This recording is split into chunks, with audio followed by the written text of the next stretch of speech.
江州灵山环水，地处西南边陲要塞。民国初年，诡案频发。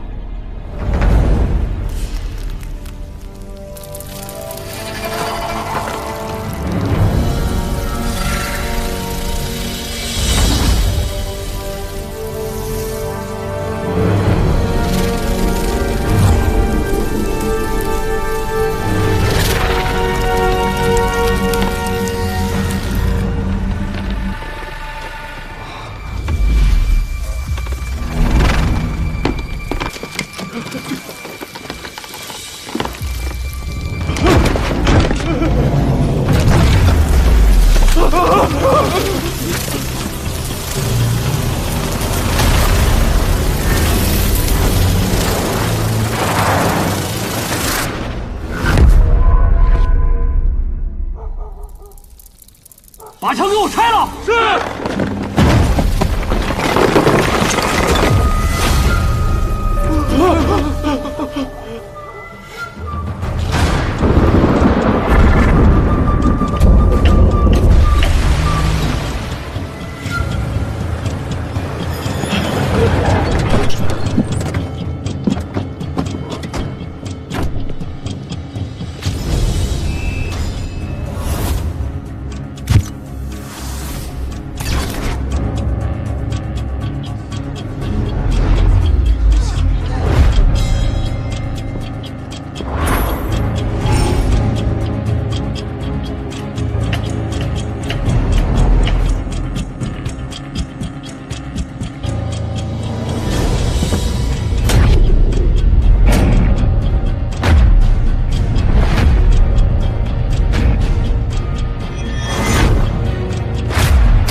卫部告示，暗查秦威廉镇杀拓海，效仿西洋邪术制作人体时钟。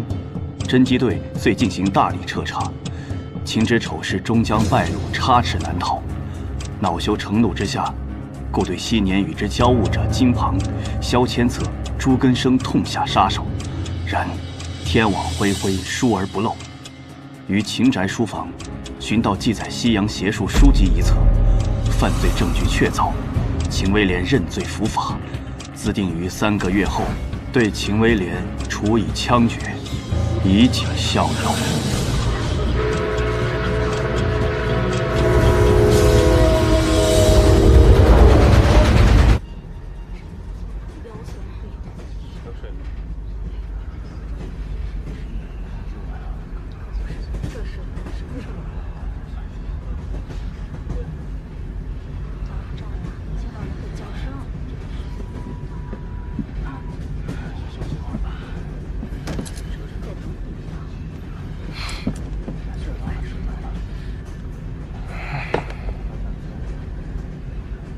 几点了？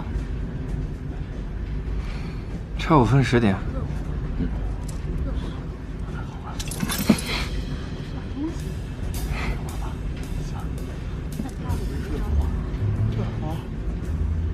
只有手铐才会发出那么沉闷无趣的声音。我说对吧，警官？他偷了什么东西啊？那个坐在走廊尽头戴着帽子的人，他偷了什么东西啊？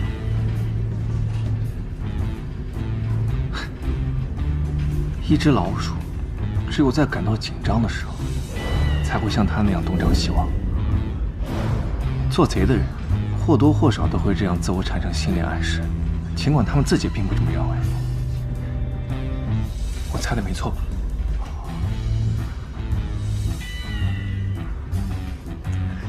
还看出什么？哼，就像你坐在这儿，是为了更好的观察目标，他坐在那儿，是为了更好的守护住自己在意的东西。所以，我更倾向于他把赃物藏在了厕所里。自我介绍一下，我叫火乐，刚刚疗养回来的。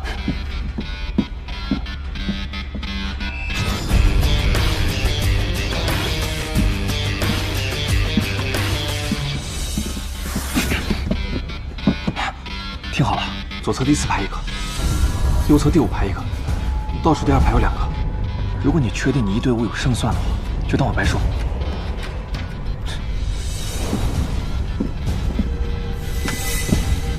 谢了。哎！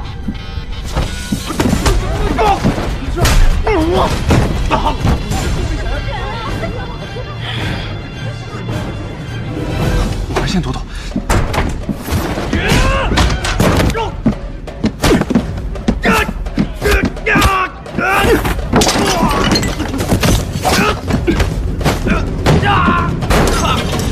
藏哪儿了？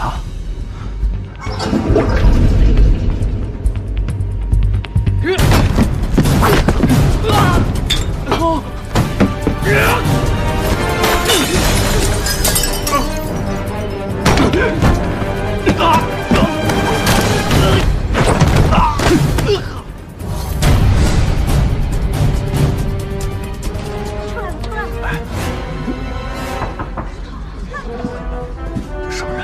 不知道。侦缉队办案。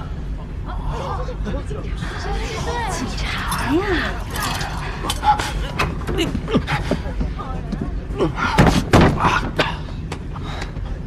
暂我在这儿。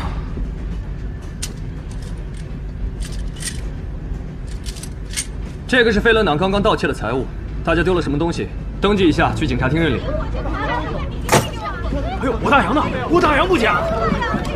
丢了5块大洋！哎呀，大洋呢？杀千刀的，金链子你也敢偷啊？啊，那可是我家老太太的破钱我也丢了10块钱，帮我找找，在这儿呢。快点，轻点！小子，我求您了，记住你了。好。江州警察厅，侦缉队队长宋和。听我乐，宋队长，其实我一直对查案非常感兴趣。警察厅还缺不缺心理分析师啊？我可以胜任。心理分析师这种职业在国外非常常见。离开多久了？5年。去了哪儿？欧洲。那地方挺远的吧？你要是去过了，就不觉得远了。你觉得我想法怎么样？你可以随时向警察厅。有些地方其实恰恰相反，看着很近，其实很远。给你个忠告，江州不是欧洲。谢谢你帮忙，以后少管闲事。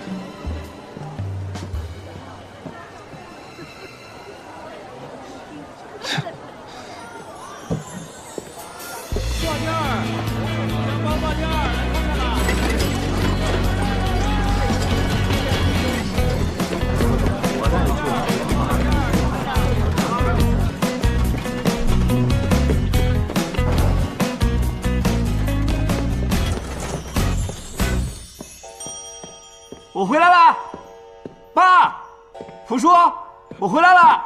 少爷，少爷，你可回来了！哎呀，咱们家里出事儿了，震惊江州的失踪杀人案，4条人命呢，证据确凿，老爷已经认罪了呀。这绝对不可能！我爸是一名律师，他怎么可能知法犯法？我也是跟侦缉队的人这么说的呀。我要去找我爸问清楚。少爷，少爷。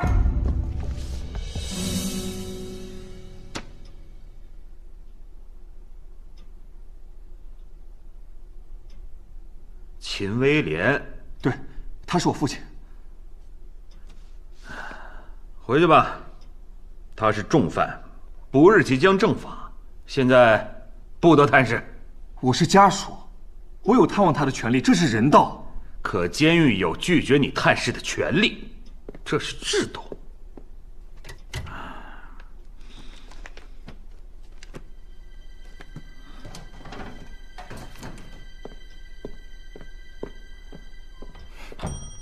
多久了？什么？我说，你和刚刚那个女文员，你们在一起多久了？你胡说什么？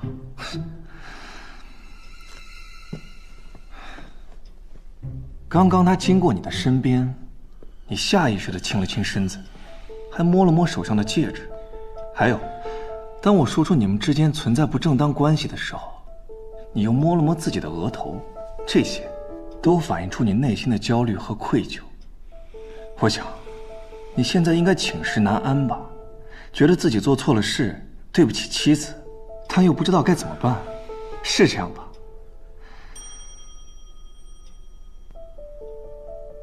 我理解你内心的煎熬，就像我自己见不到父亲一样。如果您能够让我见到父亲，那么我就当什么都没看见。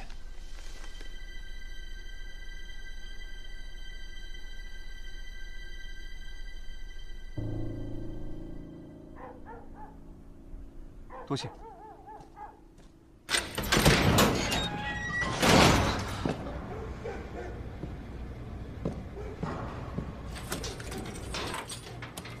爸，你没事吧？火乐，你怎么回来了？不管是发生什么，您放心，我都会救您出去。你不是应该在欧洲读书的吗？我读了您给我的信，口吻跟以前完全不一样。还有，你一下子给了我全部的学费，让我安家在欧洲，傻子都能看出来有问题。我一路上做了各种的假设，但我真没想到，您会被冤枉成杀人犯。我不是冤枉他，我认罪。您撒谎！刚刚您眼睛眨得非常快，肩膀还动了一下，说明您对自己的话都不信任，身心不一。爸，别忘了您是一名律师，难道您要用自己的性命去掩盖别人犯罪的事实吗？哎，胡说什么呢？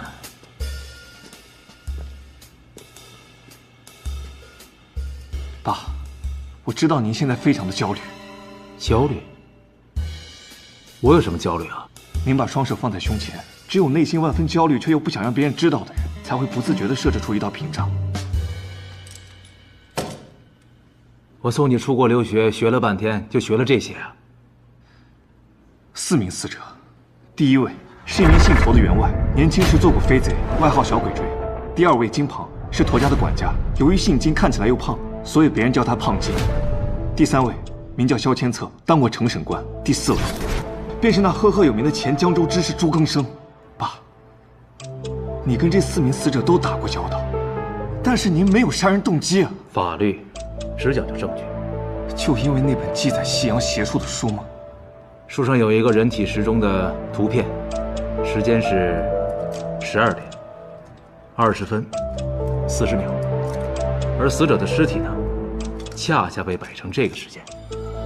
还有侦缉队在后花园挖出的封魂罐，里面装着4个死者的名字。无一项呢，案发现场有人看到我穿着律师服经过，所以人证、物证都在。我认罪。认罪？杀人不是审判。您穿着那身律师服，生怕别人认不出你。还有那封魂罐，即使想封了谁的魂，那也应该埋在深山老林里，而不是咱家的后花园里。土都是翻新过的。您这就是想让警方积攒证据。哎呀，这就是我的命。我们不该认命，这是从小您教我的。时间到了。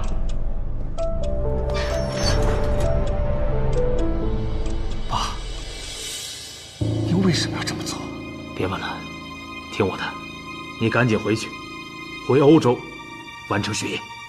爸，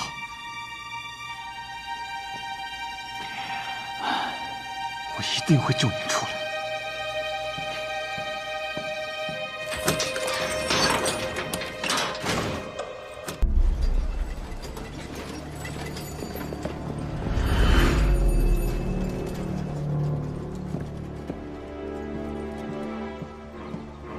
你怎么在这儿？我要见你们厅长，麻烦指个路。秦威廉是你父亲？对，我父亲的案子疑点重重，需要重审。你父亲的案子是我亲自侦破的，没有疑点。我爸是一个律师，他不会杀人。办案讲的是证据，不是什么个人感情。不，你们肯定搞错了。我要见你们厅长，申请重新调查这个案子，还我爸一个清白。重审？你当办案是儿戏啊？就你父亲的命值钱，死者的命就不值钱了吗？所以才更不应该要袖手逍遥法外。靠你那些小聪明，那是科学。什么狗屁科学？你就根本不配做一个警察。放开我！你给我看清楚！放开我！这里是警察厅，就代表着江州的法度。正是因为我相信法度，所以才更不希望我父亲蒙受不白之冤，而让真凶逍遥法外。宋队长，你这样阻止我，到底是为了维护法度，还是自己的面子？是怕我查出真相，证明你是错的，对吧？你，宋队长，宋队长，宋队长，宋队长，怎么了，老许？救救我女儿！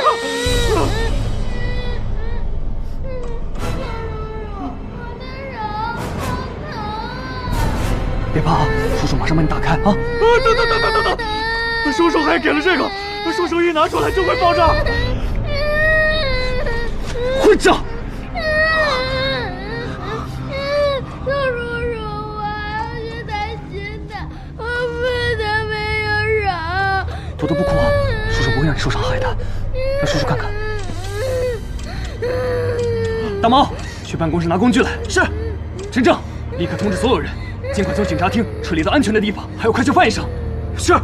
所有人注意了，赶紧撤离警厅，到安全地带。别动，想死是吧？赶紧走。我可以帮忙。不需要。宋队长，我真的可以帮忙。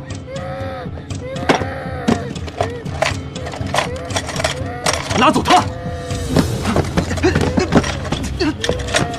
宋队长，这是个榫卯结构，反向是压发点火装置。如果你随意撬开盒子，那就和搬动鼠架一样，它会立刻爆炸。这怎么办啊？多多，别怕啊！听范姐姐说，你的手一定会没事的。姐姐是医生，从来不会骗人的。宋队长，我刚才听到了，他竟然知道这个东西的来历，你让他试试吧。来不及了，你让他试试看呢。放开他。虽然我知道压发点火装置的原理，但问题在于这碍事的木板。如果拆木板的时候一不小心，那结果跟掰夹子没什么两样。你到底会不会啊？动手吧，快点动手，不要枉费了我的一番心意啊！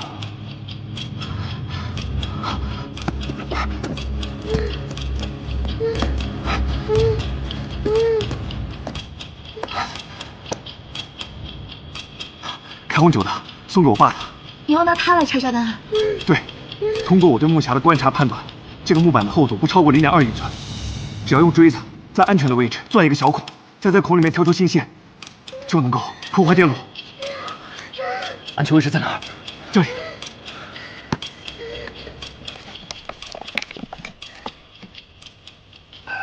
撬吧，撬，用力就撬开了。砰，6条人命，也是个不错的结果。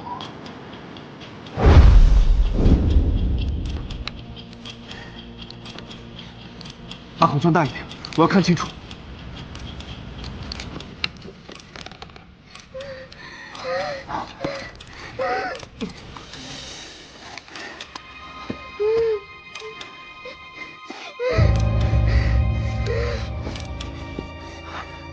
给我眼镜。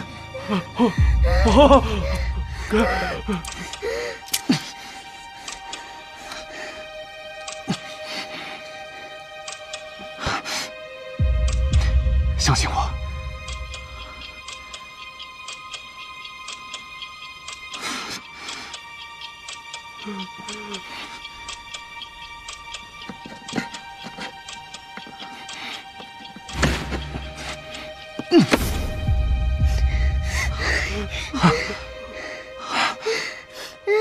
可以搬开夹子了。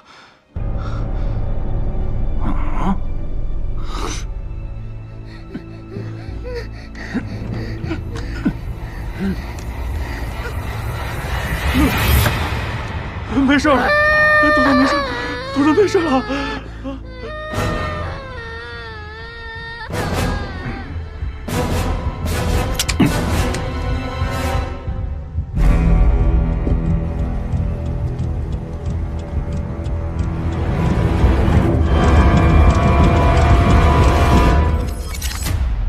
你好，我叫范小凡，江州警察厅验尸官。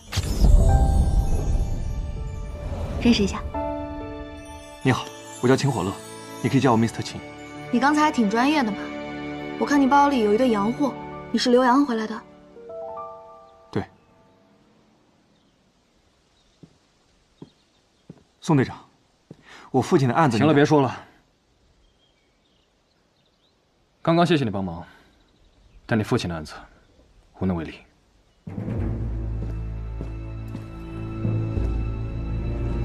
原来石中杀人案的凶手秦威廉是你的父亲啊！他没有杀人，因为他的犯罪动机根本就不成立。在我看来，这宗命案背后只有2种情况，一种是普通凶杀，而我更倾向于另一种。说来听听。比如，一个凶手血债累累，他以同样的手法杀害了10几条人命，并且作案技巧越来越娴熟，但在我看来，这仍是普通凶杀。还有一种可能，他是一个凶手，为了满足自己的愿望，不得不完成的行为。如果你混淆了这2者，势必会对案情判断错误。我好像听明白了，你给我来。你不是不相信吗？我今天就亲眼让你看看。过来，这边。看，这是3年前宋队长来江州办的第一个案子的时候，人家送给他的。从那个时候开始，直到今天，3年1000多天，33起案件，不论大小，宋队长都把这4个字放在心中。他时时刻刻的扪心自问，自己到底有没有受得起这4个字。所以，你父亲的案子和那33起案子没什么差别，不存在什么冤假错案。你别胡搅蛮缠了，知不知道？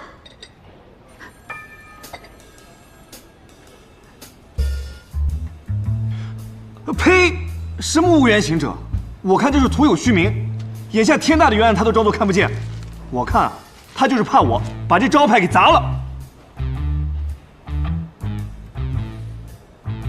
说完了吗？说完可以走了啊。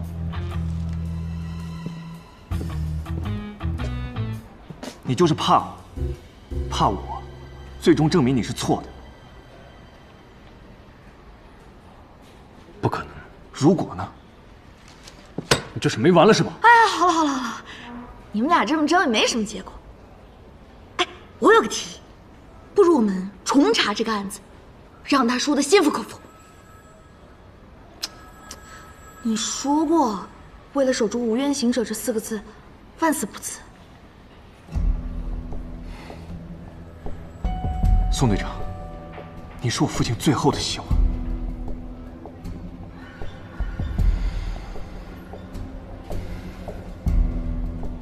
好，今天我看在小凡的面子上破一次例，但是你给我听清楚了，我的想法没有任何的改变。这件案子证据十足，结果如果有任何的差池，我就把这块板拿下来，我亲手劈了他。好，这个是你说的。小凡，他跟你很熟吗？叫范医生。范医生，你要替我们作证。没问题。那我们先从哪里开始查起啊？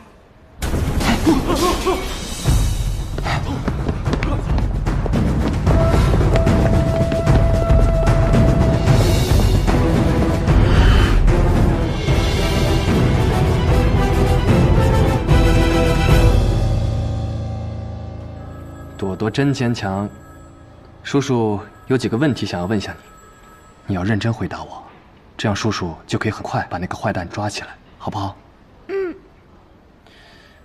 你仔细想一想，当时到底发生了什么事？最好把你想到的全部告诉我。当时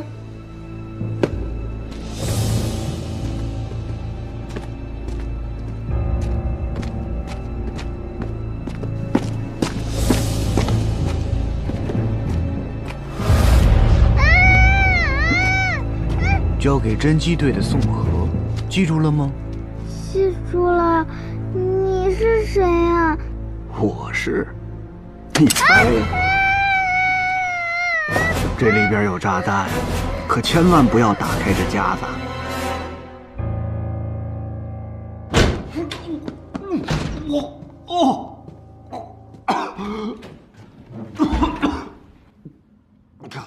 你没事吧？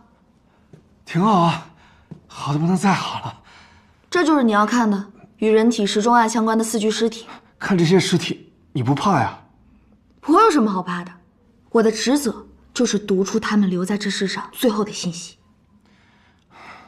你知道吗？尸体其实是可以交流的，他们每天晚上都会跟我说话。你知道他们会跟我说什么吗？他们会说，你看把你给吓的。哎，对了，你看完死者的尸体以后，有什么新发现吗？暂时还没有。那我就只能帮你到这儿了。案件其他的信息，你还是要去找宋队长。啊，不过他现在应该正在为爆炸案的事头疼，都炸到警察厅大门了，幸好没有造成人员伤亡。啊，徐厅长肯定会大发雷霆的。Mr. 钱，关于这个案子，你有什么看法？现在了解的信息还太少了，我需要掌握更多的线索。看来你是希望我帮助你们宋队长调查爆炸案。你帮他破案，他才有心思重查你父亲的案子。你也是在帮你自己。我有种强烈的预感，如果你们2个能一起合作的话，一定会事半功倍的。算了吧，就他那臭脾气，我是真受不了。等我父亲案子结了，我再也不会跟他打交道。话可别说太死啊，以后的事儿，谁知道呢？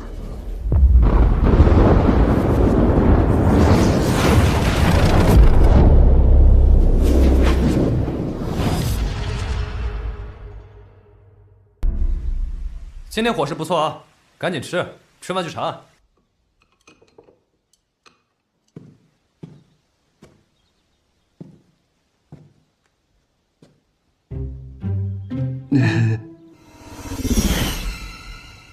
吃着呢。哎，他怎么有排骨啊？那是小灶，太贵了。我说，你们至于这么抠门吗？这还有个女生呢，绅士一点不行吗？这里是警察厅，你最好给我收紧了少爷做派。炸弹案你想到什么？不要给我浪费时间。找到目击者，要是有目击者，早抓到凶手。对啊，找目击者范围更大，需要的时间会更久的。不用找啊，就在这儿。谁啊？我？我不觉得现在是开玩笑的时候。我是认真的。哎，其实我们在解救朵朵的时候，那个凶手一直在窥视我们，而且他还找到了一个绝佳的观察地点。经过我的观测，从大门方向不但可以很好的观察到我们的位置，还可以看到办公室的几个窗子。按照凶手原本的计划，处理压发装置的整个过程应该都是在你的办公室里完成，只不过当时恰巧你被我拦住了而已。对警察厅大门进行粉饰，树五老许那里一定有气垫的记录，而气垫也应该有出勤气功的记录。可以查，但是别抱太大希望。为什么？有什么方法能够不被你抓住？人间蒸发？是把自己变成你，思你们警察所思，想你们警察所想。这个凶手敢把警察厅大门当成观察点，由此可见有多嚣张。他在犯案之前一定是经过了缜密的推算，所以这一点他不会忽略的。接着说。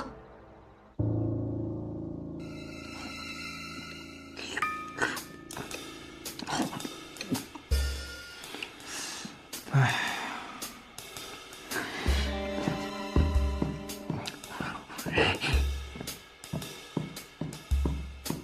快说！哎呀，我的建议就是，你们回去翻翻侦缉队这2年的犯罪档案。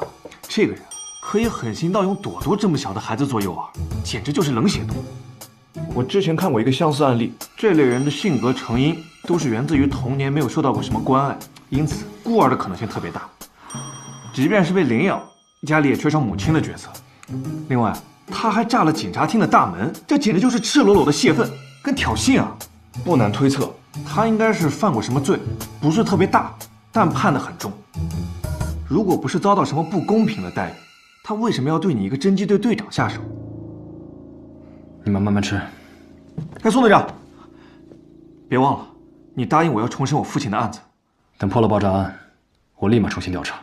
好。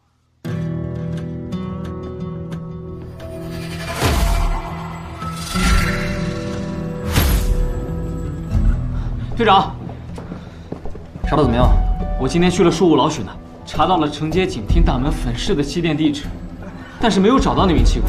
经过我们进一步的调查，在郊外的树林里发现气功已经被炸死。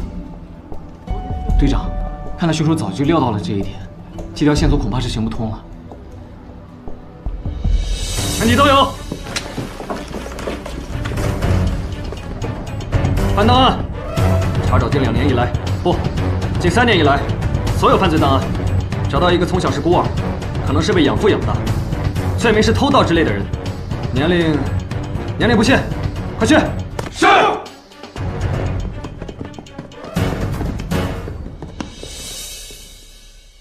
查了一下午档案，一无所获。你倒是有闲心，让我陪你赏月。这是警察厅风景最好的地方，你思考问题的时候常来吧。你想怎么做？了解他，所以我要变成他。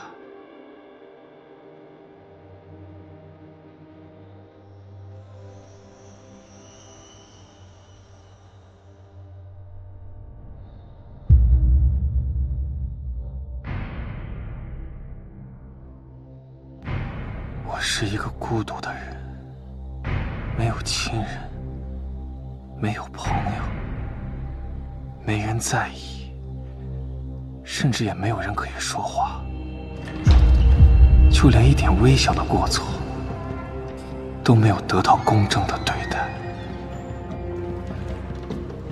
我的内心一片空白，脑子里长满了野草。这样下去，我会被看清，被拆穿，被抓进冰冷的牢房等待审判，如同傻子一样。我不甘心，所以我要挑衅他们，让他们知道我的厉害。我比任何人都要聪明，让他们无从得知我艺术般的犯罪设计。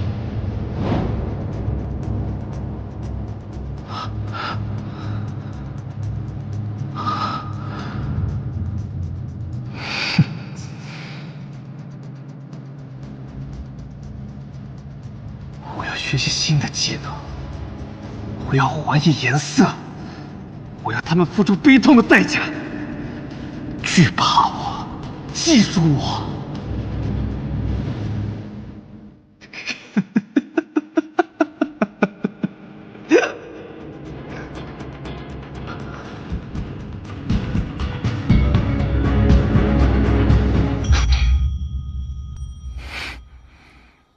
我想到了。为布告示：兹有炸弹狂徒于日前袭击警察厅，行迹卑劣，无视法度。经侦缉队全体同仁协力侦破，现已将凶手抓捕归案，特此布告。你确定这样做有效吗？当然，这个狂魔就是向我们发出挑战，他希望我们惧怕他，重视他，所以告示一出，他绝不会相信，一定会来看。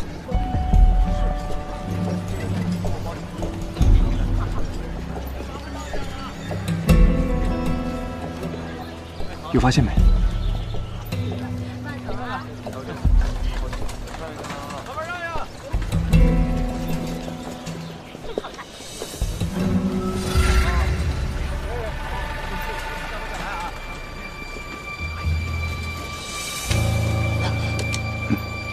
怎么了？对不住啊，眼神不太好。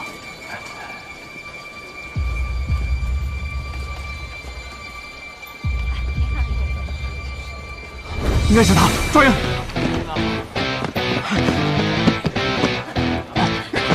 抓住他！站住！站住！别跑！站住！站住！别跑！站住！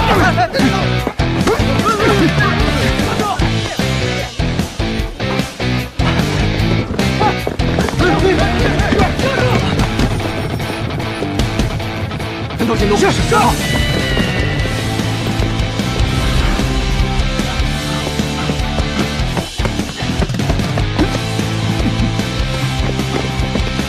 住！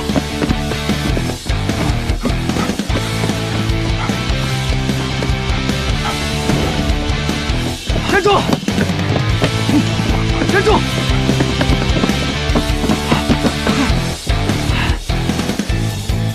真快！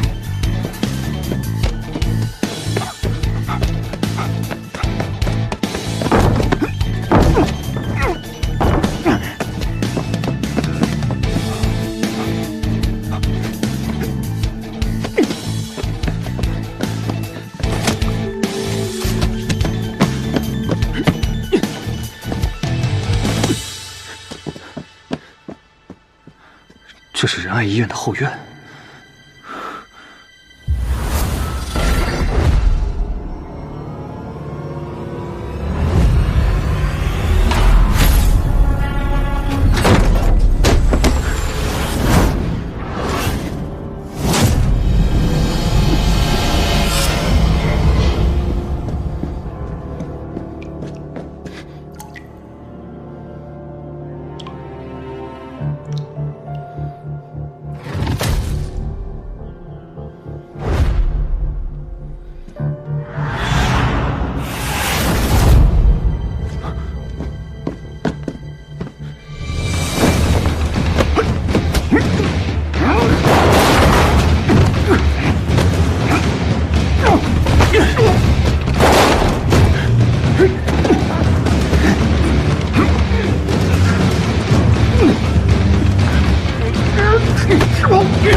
队长，没事吧，宋队长？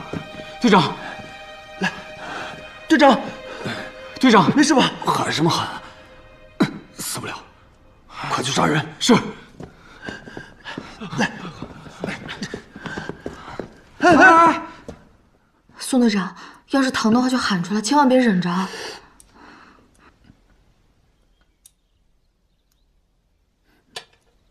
小伤，不疼。这是爆炸的伤口，肯定得好好消毒。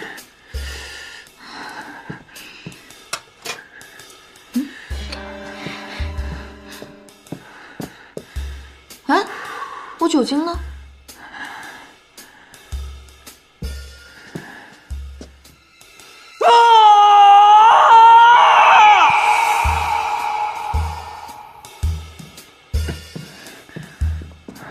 宋队长，队长，正好要找你，有线索了。我们把所有的档案又翻了2遍，但是没有找到秦广乐说的人，会不会是他搞错了？陈正，哦，宋队长，我刚刚才想起来，去年档案室漏水维修，有一部分档案搬到了旁边的小白楼里，我想可能在那儿，咱们去找一下吧。好的，小吴，快去。这一次打草惊蛇了，想再抓到他就难了吧？以我对他的分析啊，他不达目的是不会善罢甘休的。这么肯定啊？我这么跟你说吧，他跟普通的罪犯不一样，能干出这种事情，完全是心理需求，什么都阻止不了的，包括他自己。你这些理论听起来特别玄乎，就像他街上算命的似的。你还别说啊，这算命啊跟心理学有密不可分的关系。我给你好好讲讲。宋队长，这首先呢，宋队长，怎么了？宋队长，不好了，队长，小吴他在小白楼里出事了。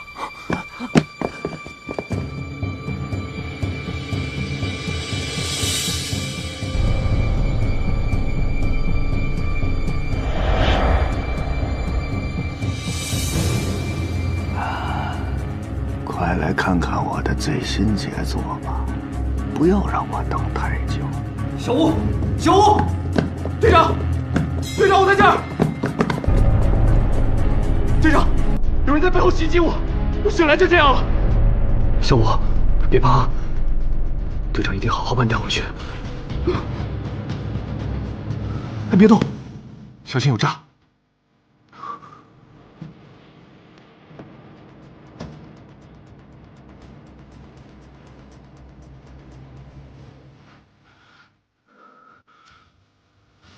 尝试导火索，一旦蜡烛将直接引爆。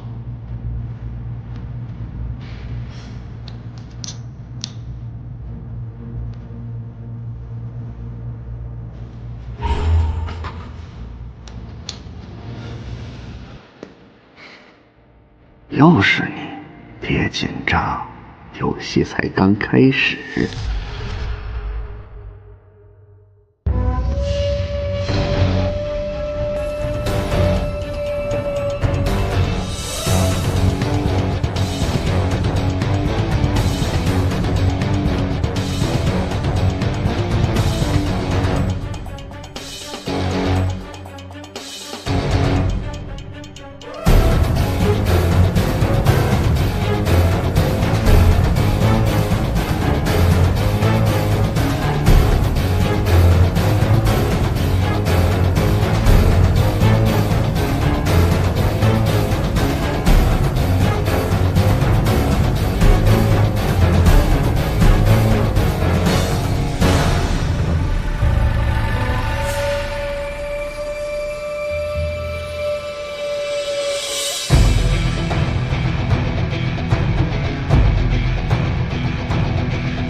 别怕，压发电或装置我都能搞定，这个不在话下。宋队长跟我说了，你很勇敢。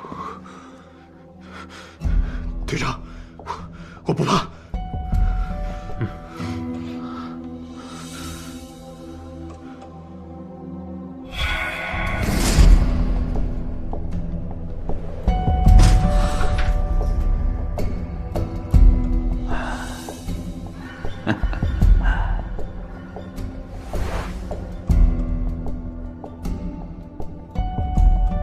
这家伙在窥视我们，就在窗户对面的某个角落。别动，别看窗外，不要让他察觉。王帅，全正。是。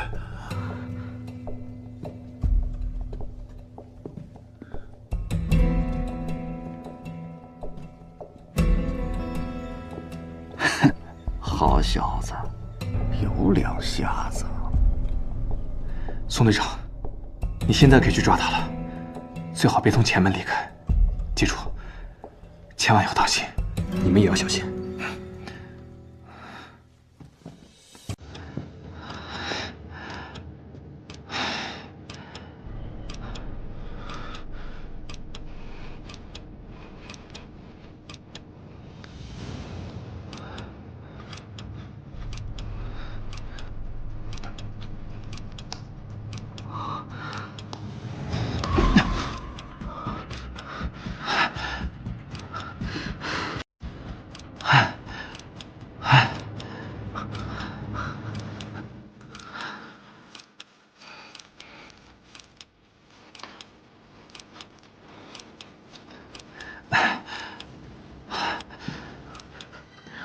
复制炸弹。同学，我已经拆了，相信我，千万不要紧张，不要碰到引线。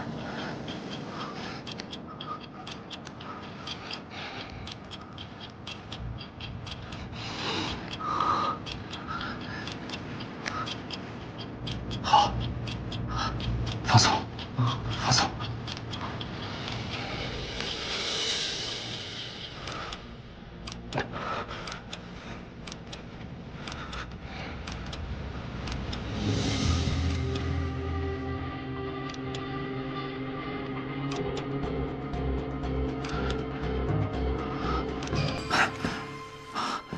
成功了！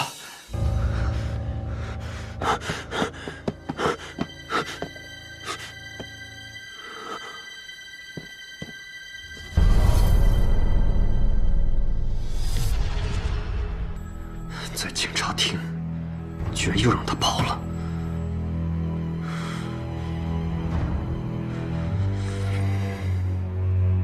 他已经预示了结果。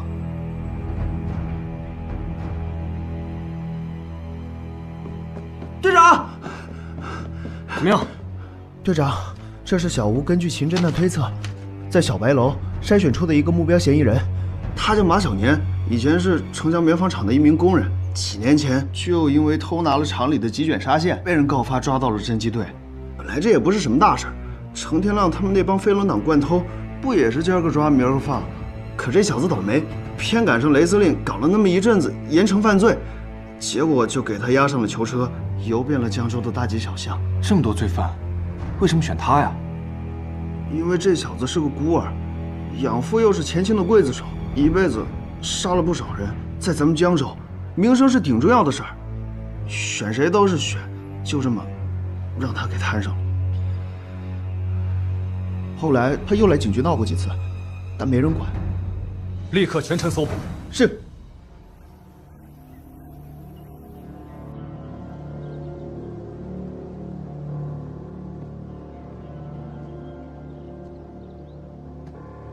刚才他就在这里，看着我们一点一点踏入他的圈套。他是想看着我们被炸得粉身碎骨。这个禽兽！你知道我们和罪犯之间最大的区别是什么吗？你想说什么？犯罪是他们的全部，而我们有自己的人生。我的人生就是要抓住这些罪犯，让这个世上再无冤屈。队长，怎么了？信。什么信？马小年。马小年？怎么送来的？是一个小乞丐给我的。哦。混账！如果想见到我，就让那个漂亮的女法医今晚8点钟来无一巷。届时见不到她，我就再找个好玩的地方试一试我新制作的炸弹。绝对不能让她去，太危险了。不，我去，我要去，我要亲手抓住他，结束江州这场危机。如果你们不同意的话，我就上报厅长。我相信厅长也会同意我的想法的。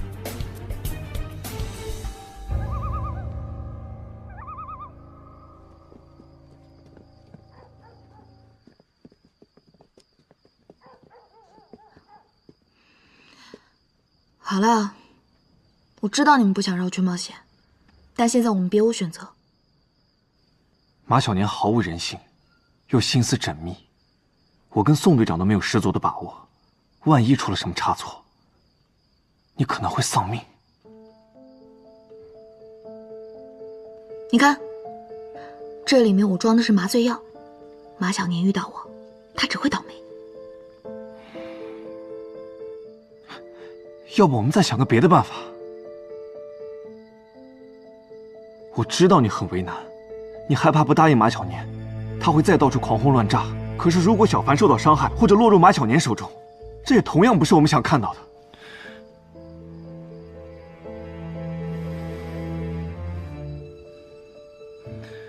我理解小凡，站在我们身后的是江州手无寸铁的百姓，我们就算赔上这条性命，也要保卫他们的安全。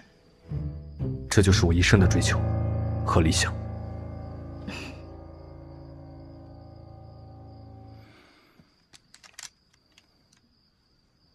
马小年一旦露面，立刻开枪。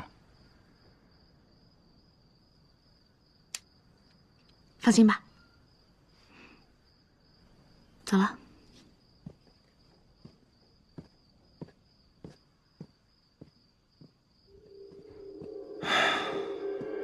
说吧，你有什么部署？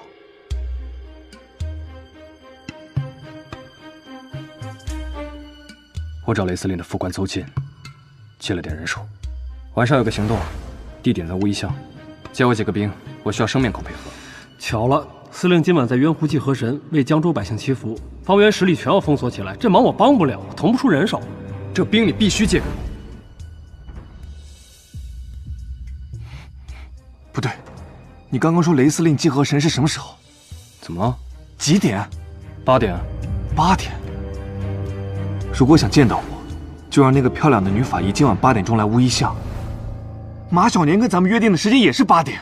我怀疑马小年真正的目标就是雷司令，正因为雷司令当年的命令，马小年才会被游监，这是调虎离山。所以他压根儿就不在这里，他人在渊湖。现在已经7点50了。你们两个快去追小凡，带着他去渊湖跟我们会合。是。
放下！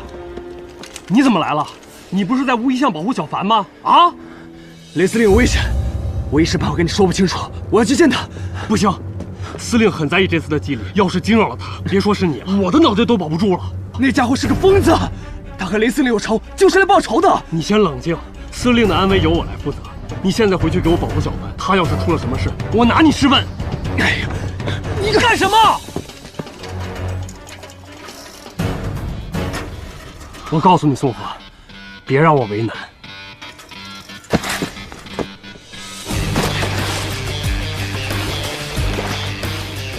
别开枪，他是我朋友，相信我，我不会拿司令的生命开玩笑。相信我。把枪放下，别惊扰河神。那怎么办？追。是。一班，跟我走。是。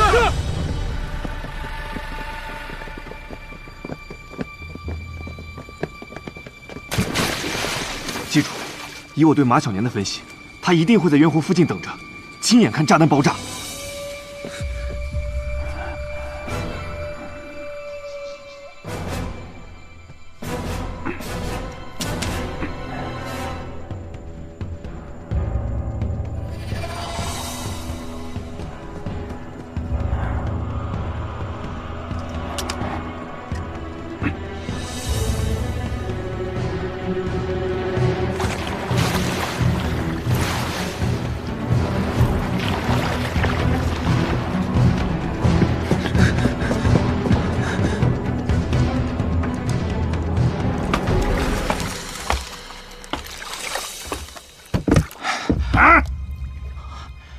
雷司令您好，没想到在这种情况下与您见面。我叫秦火乐。秦火乐，没听过。我就是一个小人物，您肯定没听说过我。但是，我今天是来救您的。我们再捉拿一个炸弹狂徒，但屡次让他逃脱。我刚分析出他会在今晚对您进行报复，炸弹就在这个船上。但现在找已经来不及了，您必须马上跳水离开这里。我知道我刚才说的你很难相信，但是现在来不及跟您解释了，因为这关乎到您的性命。不，老子信你说的是，但不信你。我雷海最讲道理了，为了我的安全，咱们要不这样，我一枪崩了你。司令，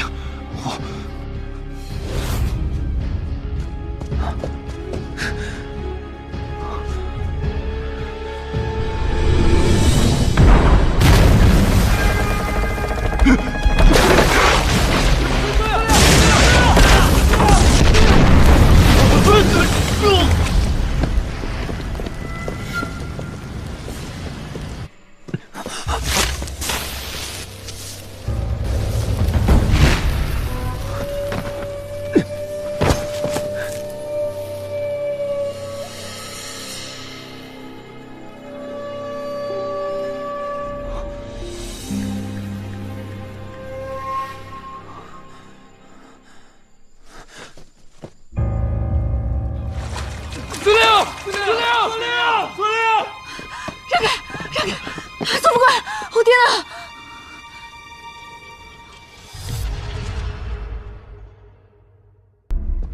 让开！总副官，我爹呢？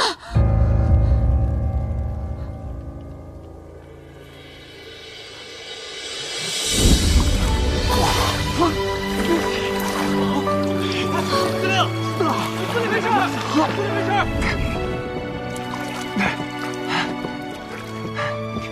小凡，我没事，你看我这不好好。爹，没事了，吓死我了！傻闺女，没事没事。爹征战沙场这么多年了，什么阵势没见过啊？还能在这小阴沟里翻船呢？你没说过小凡是雷司令的闺女啊，你也没问我。没事没事。怪不得马小年一直要找他，原来是为了报复雷司令啊。等会儿，雷司令的女儿为什么会姓范？我爹在战败转移的途中，我娘为了救我爹遇难了。为了纪念他，我爹让我跟着我娘姓，他叫范若水。我刚刚踩中了他留下的鬼雷，还好我命大，那可得哑了。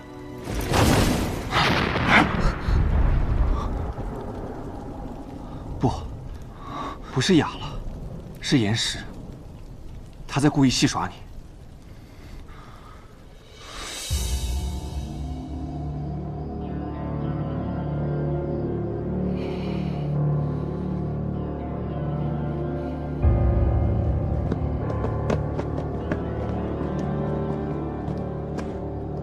司令，人带到了吧？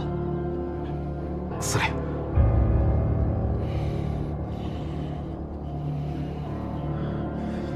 徐厅长，你们警察厅是怎么办事的？如果司令有三长两短，你们担待得起吗？啊！是，徐某失职，司令息怒。老子今天差点被照死，你要老子怎么息怒啊？卑职向您保证，一定尽快抓到凶手，给司令一个交代。尽快是几天？7天。几天？5天。几天？3天。我已下上人头担保，3天之内一定抓到凶手。我雷海最讲道理了，你说3天就3天，如果3天之内抓不到凶手，我就撤了你这个厅长，然后司令再崩了你。卑职定当竭尽所能。滚！滚！是。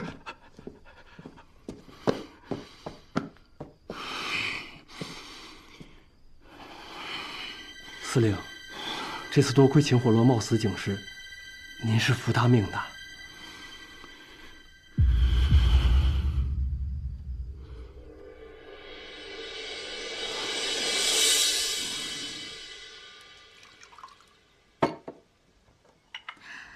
来，咖啡。米色钱，谢谢你昨天救了我爹。小意思。我爹让我替他向你致谢，并请你闲暇的时候去督军府玩。算了吧，我怕你爸又拿枪指着我。我在呢，他敢吗他？小凡，哎，宋队长，快，你来的正好，刚煮好的咖啡，走。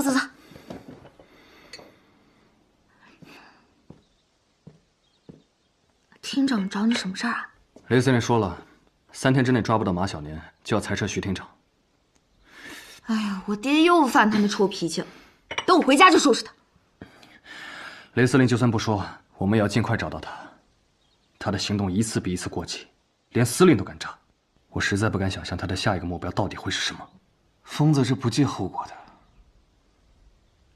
你有什么想法啊？你是在请教我吗？爱说不说。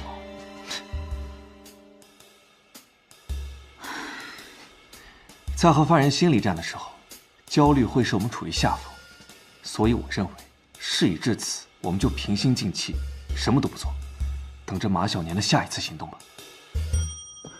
队长，队长，马小年又来信了。马小年？马小年会在火车上等我们，他安装的炸弹会在3点10分准时爆炸。下午待发的火车还有几趟？只有一趟2点40发车。只剩15分钟了，来不及去火车站啊！这是我们唯一的机会，必须赶上。走。哎，队长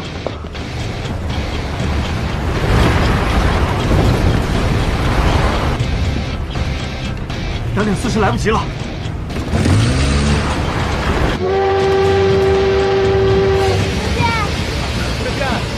再见。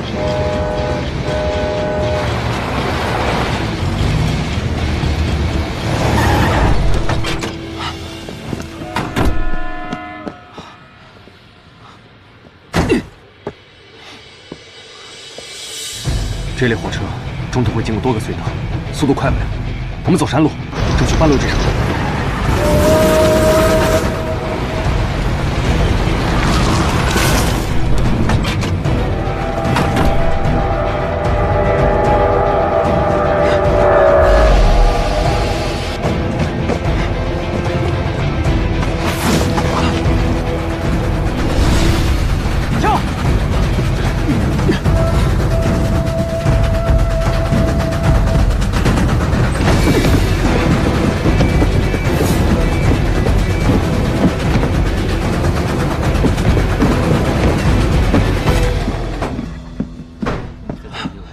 几点了？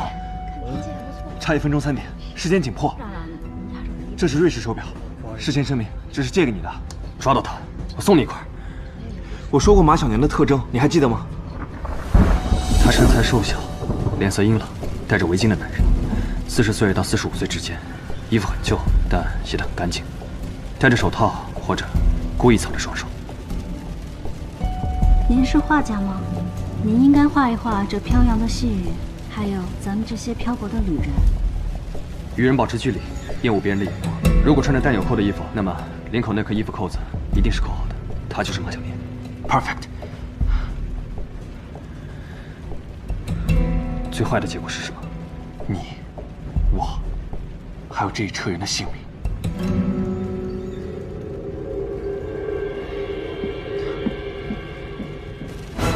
你喜欢雨？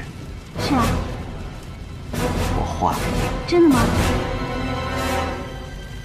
我画给你，请不要再看我。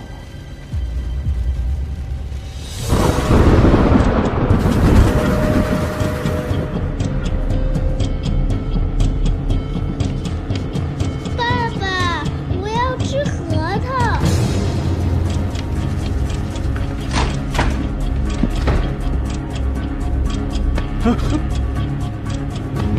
干什么？对不起。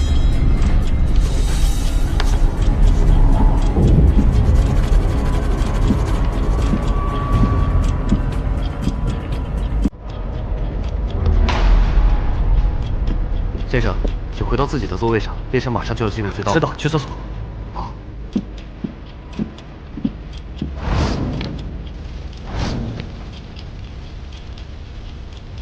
好了。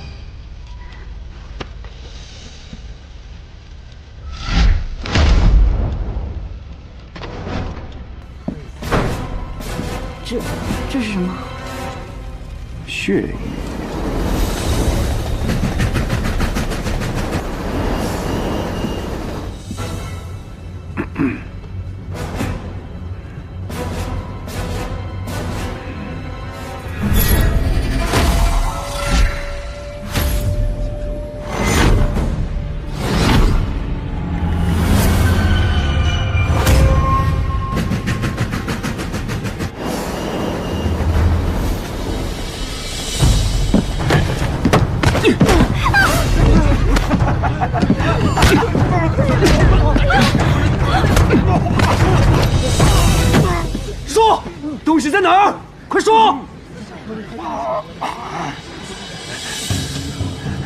15点05分，还有5分钟，不，还不到5分钟，你们赢不了我！别跟我废话，说，我说，快说！有炸弹！有炸弹！有炸弹！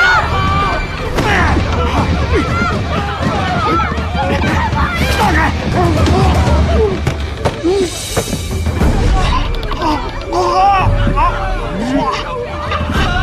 宋贺，放手！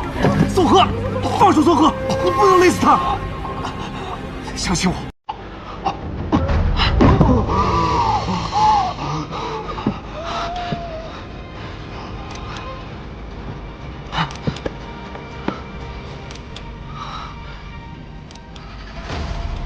这上面印记应该是马小年之前画的。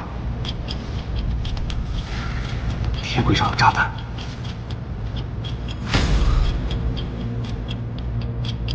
江州棉纺厂，快！炸弹不在火车上，而在铁轨上。他真正的目标是城郊的棉纺厂。他算准了时间，一旦火车爆炸，列车将脱轨冲向棉纺厂，引发火灾。而此刻，正是棉纺厂工人最多的时候。答对了，可是来不及了。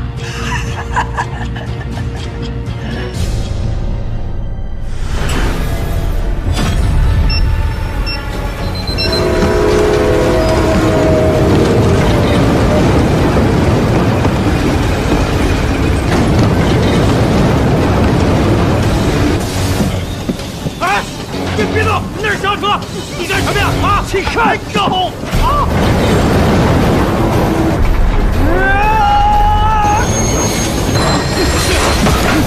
啊！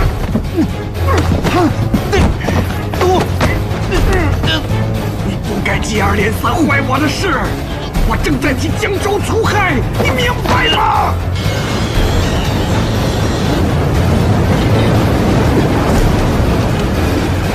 不要再粉饰你的罪行！我没有偷过东西。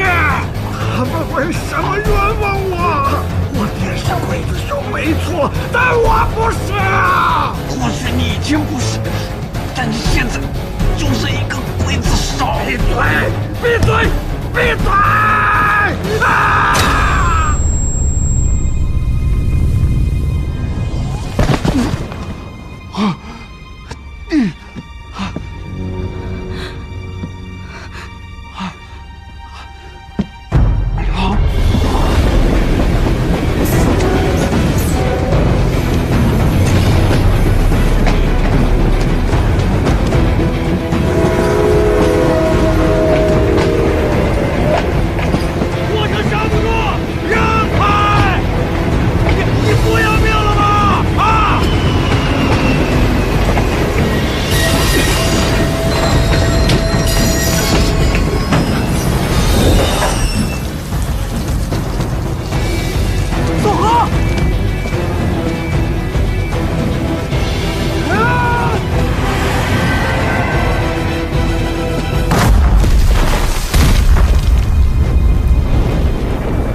队长，宁城的协查报告已经发过来了。经他们调查，马小年这2年一直在宁城兵工厂任职，化名马小武。就在1个月前，他盗取了数量可观的炸药和引信等物品，经过初步比对，与之实施犯罪所用基本吻合。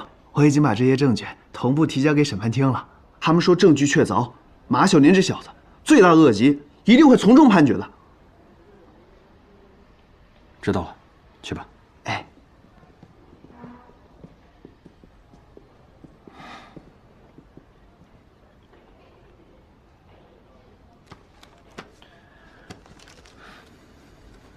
人体失踪案全部调查记录，在这儿。谢谢。其他都还好说，就是发现托海林尸骸的地方在督军府。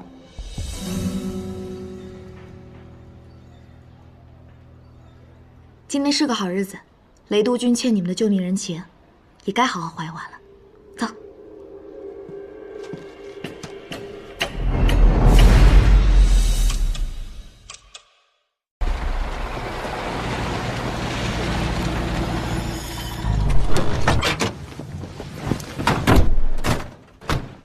请。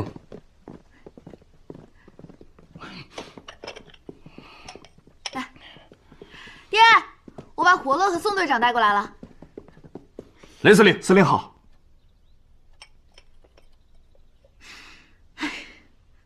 来来来，你俩坐，坐，随意点啊，就像到自己家。这有茶。你干嘛呢？别端着了，他俩可是救过你命啊，你得知恩图报。啊，我雷海最讲道理了，爱憎分明。今天晚上我设宴，好好的招待你们，表示感谢。哎，爹，饭呢我们就不吃了，后院的影背墙倒是可以借我们看看。什么影背墙？就是咱家后院挖出尸体那面墙。Mr. 秦要重查人体失踪案。哎呀 ，Mr. 秦就是火乐。救您性命这位啊，他父亲现在是人体失踪案的嫌疑犯。我父亲是冤枉的。雷司令，本来此案已经结案了，不该再来打扰您。只是现在需要重新调查，所以我们要勘察案发现场。好了，我明白了，你们救了我，我要还这个人情。这样，我一会儿给警察厅打个电话，让他们放了你爹不就完了吗？还重查什么呀？啊，那多麻烦呀！司令，您的好意我心领了，但这法度不是儿戏。儿戏？老子在江州就是天，老子说的话就是正直。江州是司令的，但也是百姓的。这法度就是司令和百姓之间的那杆秤，只要法度在，人心就在，司令才能所向无敌啊！他说的什么意思？他是夸您所向无敌。哎呀，你可别瞎解释了，合着人家说半天，你俩一句没听懂啊？算了，什么背影墙影别墙的，你带他们去查，好好的查。明白，谢司令。哎，走，跟我来，走这边。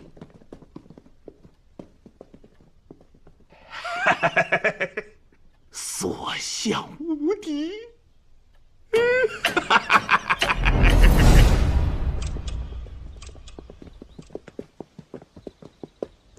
二位，就是这儿了。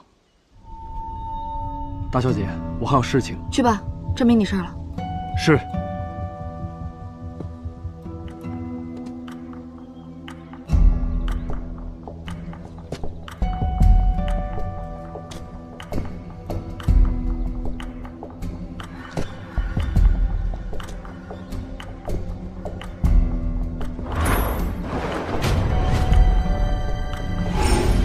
我认为，凶手把尸体嵌在隐蔽墙里，不是为了掩藏，恰恰相反，是希望尸体被发现。我当警察这么久，还没见过杀了人以后不想隐瞒，还唯恐别人不知道的凶手。我刚刚测量了 B 座两端的高度，左边比右边高出了8公分，这样会造成地基沉降，引起墙体裂缝，尸体曝光。很显然，这是修缮的工匠，或者说是凶手，故意制造了这一点。你这就有些牵强了吧？万一是地势的原因，或者是工匠的手艺不佳呢？江州土壤干燥，很少会出现地基坍塌的现象。再说，这是给雷司令修缮的府宅，建造的工匠应该是顶级的，怎么会犯这种低级错误呢？我觉得 Mr. 秦分析的很有道理啊。小凡，你也觉得我抓错了人？宋队长，我不是在质疑你的办案能力，因为之前证据确凿，秦律师也已认罪，也就没有再提出来了。但这个案子，从我验尸结果看，确实是有些地方值得推敲。什么地方？说说看。朱更生、萧千策、胖金被杀的时候，都是一刀毙命，干脆利落。伤口分别分布在前胸、后胸和脖子，但除此之外，浑身上下不但没有刀伤，连一处擦伤都没有。根据我的经验，一般来说，被害人见到杀手持刀行凶，肯定会反抗，应该会有多处外伤，尤其是在双手。3名被害人和凶手都认识，被害人根本就没有想过凶手会杀害他，所以没有反抗也是正常的。那即便是如此，也需要凶手的刀法力道十分精准，这一点我爸做不到。我爸的右手曾受重伤，连水果都切不好，而受害者身上的刀伤都是右手造成的。假设是因为他们认识我爸，没有反抗，站在那儿让他捅，也不可能一刀毙命啊。那为什么秦律师自己不说？所以说，这其中必有隐情。驼海莲确实是被毒死的吗？生前中毒，尸身呈青黑色，多日，皮肉上有亦作黑色，若经久，皮肉腐坏见骨，其骨作惨黑色。验尸时皆对应。所以，结论是中毒身亡无疑。可是，你是不是想说，死者有没有可能是死后被灌了毒？这不可能。如果是你说的这种情况的话，他骨质的颜色不应该是呈浅青黑色，而是黄白色。驼海林的尸体是我亲自验的，我看得很清楚，绝对不会有错的。如果是这样的话，我推断只有2种可能：一是杀害朱更生、萧千色、胖金的人不过是个模仿犯，在驼海林的尸体被曝光后，他故意嫁祸给杀害驼海林的凶手，自己好逍遥法外；二是这个凶手就是一个人，不仅刀工了得，还会下毒，所以他的职业应该是军营的教官、镖师、土匪、厨子、西洋医生。哦，当然，不能轻易排除其他相关职业。说的这些职业里，也没有包括律师啊。但秦律师为什么要认罪啊？他是在包庇凶手。那如果秦律师笃定主意不开口的话，我们怎么办呢？我有个简单直接的方法，希望你能同意。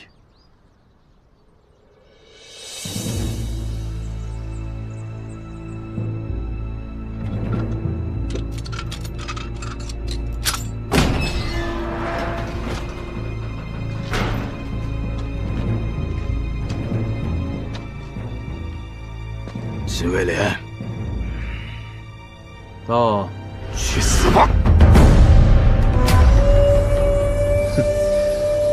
所以你的主意就是来见秦威廉。他要是会说实话，那么早说了吗？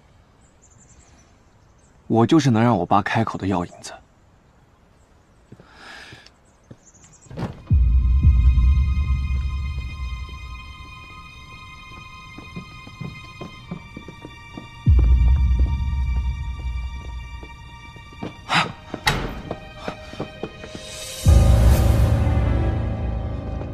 秦威廉呢？刚才他，哎呀，爸，哎，你，哎，怎么回事？宋队长，爸，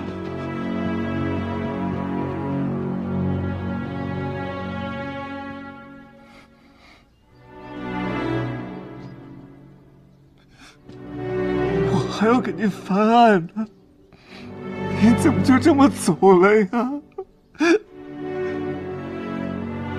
对不起啊，你费尽心力送我出国学习法律，我却偷读了心理学，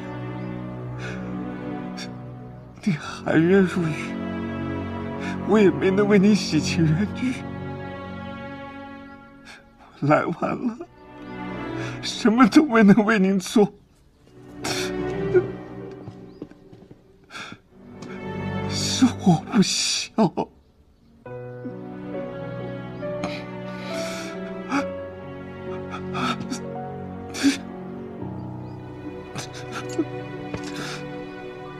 霍勒，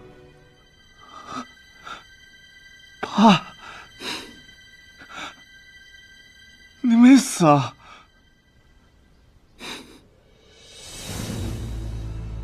那个人买通了监狱的警卫，想要杀了我。纪威廉，当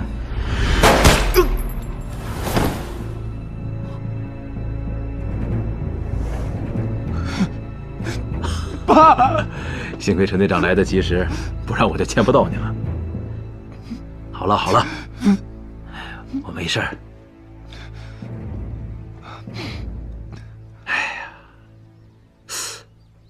你个臭小子，我还没问你呢，为什么放弃法律去学心理学呢？我觉得那个更有意思啊。也好，只要完成学业，也算是没有辜负我。没完成啊？光看侦探小说了，没拿到毕业证。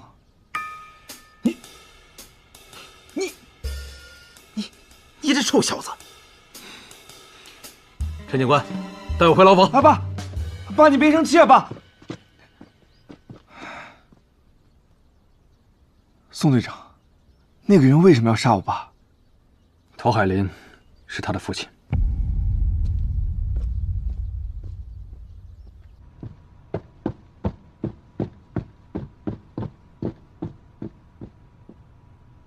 爸，您就跟我说句实话吧，凶手到底是谁？不就坐在你面前吗？我要听的是实话，还有几天就要行刑了，来不及了。你刚才不是送过我了吗？你对为父的心里话我也听到了。霍勒，你是让我感到骄傲的孩子，以后的路你要自己走。爸爸只有一个要求，回欧洲，或者你去上海，总之离开江州。我哪儿都不会去，我就是要看看，你这个无情的父亲到底是为了维护谁，连儿子都不要了。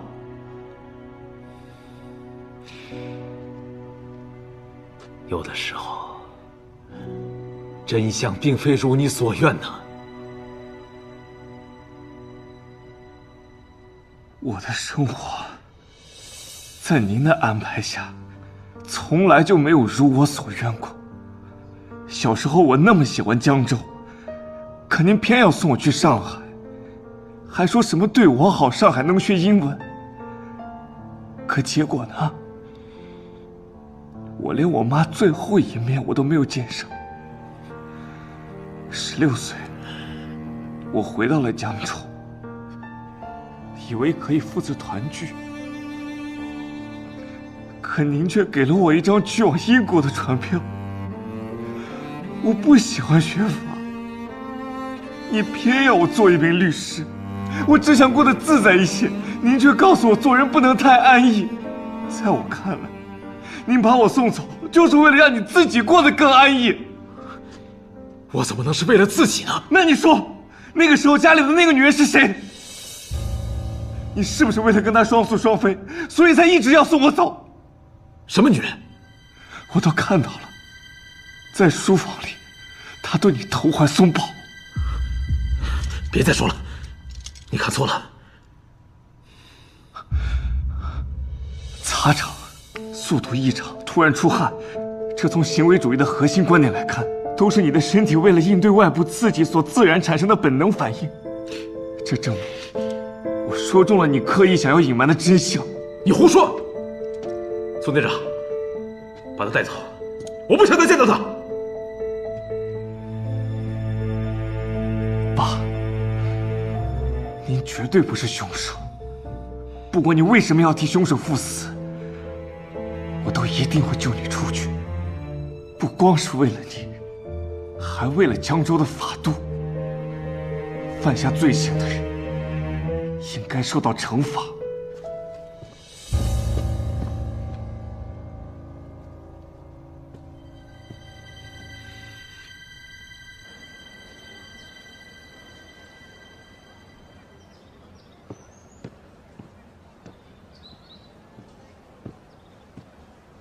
给，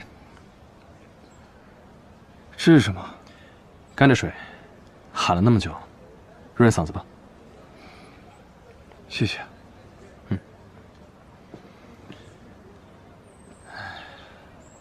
哎，你刚才说你爸那个相好，他是常住的。你有病啊！你才有病呢！谁跟你说我爸有相好了？那不是你说的吗？在你家书房对你爸投怀送抱。你懂个屁啊！我爸只爱我妈一个人。啊，行，你爸到底喜欢谁爱谁，跟我一点关系都没有。我只是想知道那个女人是怎么回事，她跟这个案子有什么关系？金律师，我知道这件事不容易，江云没有什么能感谢你的。你的意思是，一提到那个女的，秦威廉就会变得特别紧张，所以那个女的跟你爸认罪有关系？你爸在包庇她？不，我爸紧张，不完全是因为那个女人，主要是我提到了书房。书房？我爸是一名律师，每个案子都会做大量的准备工作，所以，在他的书房，就可以找到他的思维逻辑。那本记载人体时钟的西洋书，他应该是故意摆给你看的。哎，干嘛去？去你家书房找线索啊？宋队长，我们家的线索我可以回去找，至于你，现在还有个更重要的任务要去做。现在真相未明，我不知道还会不会有人要刺杀我爸，所以你马上去监狱，让陈队长给我爸换一个更安全的地方，明白吗？明白。不是，你凭什么命令我呀？你是一名警探，保护被冤枉的人是你的责任。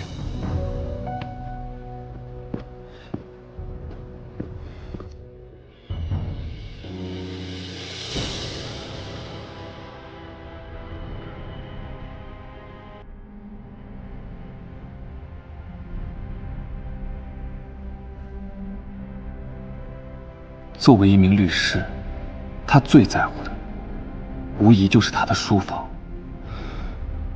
因为这里藏着他心底最深层的逻辑。我要走进他，成为他，用他的逻辑解决他的问题。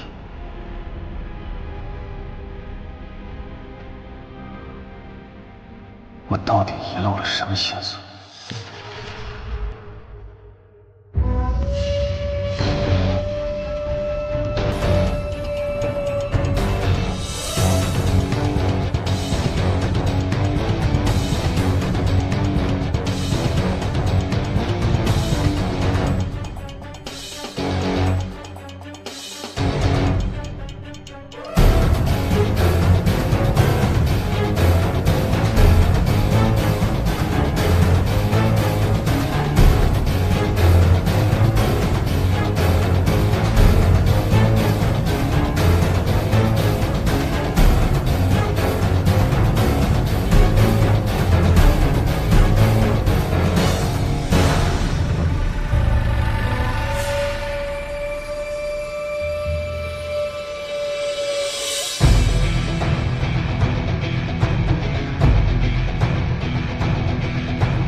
作为一名律师，他最在乎的，无疑就是他的书房，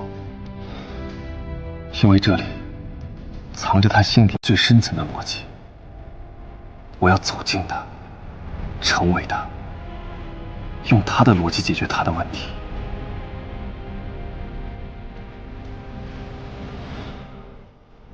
我到底遗漏了什么线索？少爷，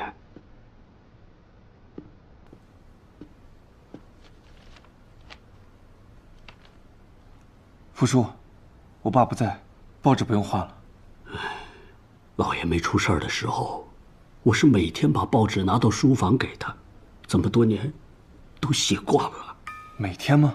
是啊，10多年了。他有没有单独把报纸留下的时候？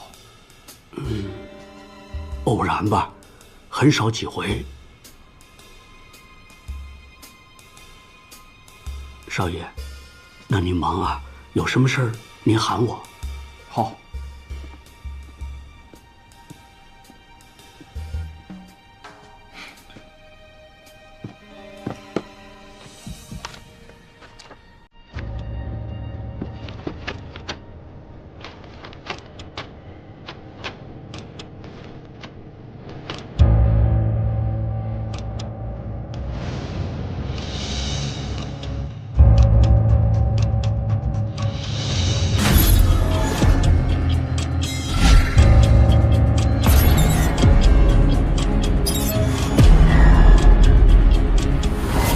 人是我杀的，凶手的刀法、力道十分精准。您撒谎，他是在包庇凶手。朱更生、萧千策、庞金死的时候，都是一刀毙命。居上方，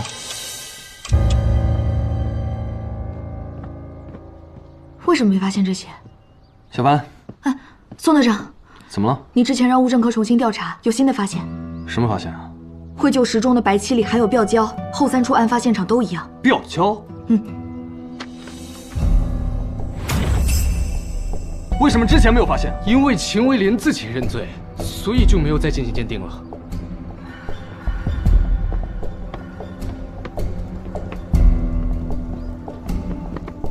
哎，这要找你呢，有新发现。你先说。居上方。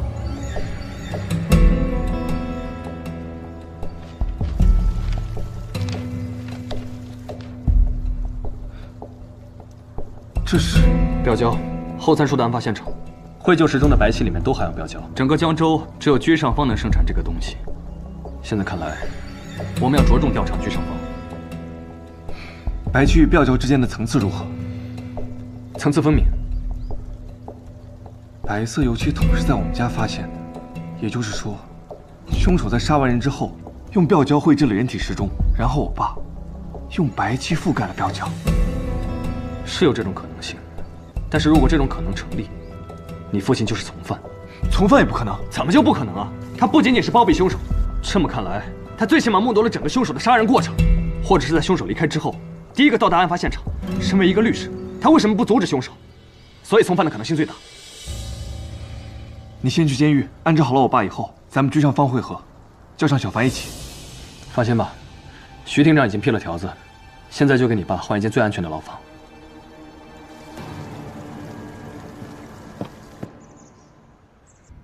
钱律师，你必须跟我们走。这也是为了您的安全。哎呀，真的有这个必要吗？火乐今天有多伤心，你也看到了。虽然我现在还不知道这个案子你到底参与了多少，跟真凶到底有什么关系，但是火乐为了你四处奔走，帮你洗刷冤屈，这份心至少应该体谅一下他。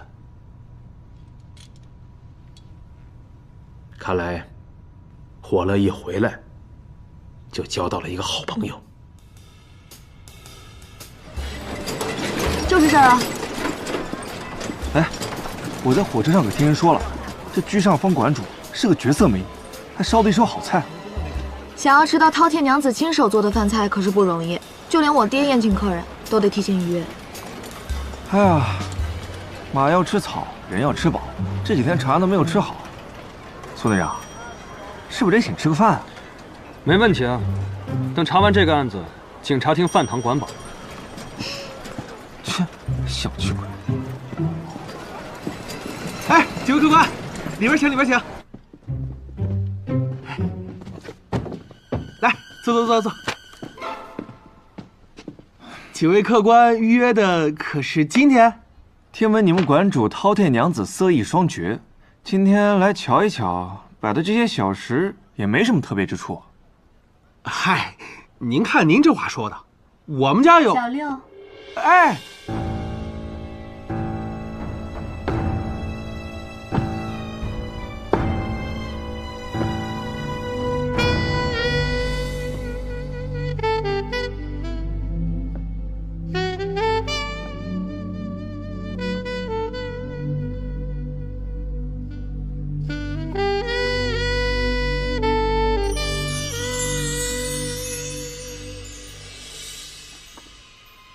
小哥不是江州人吧？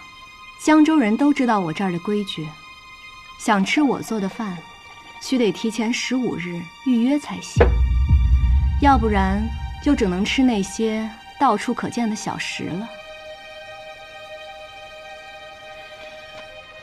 我们今天来是有事问你。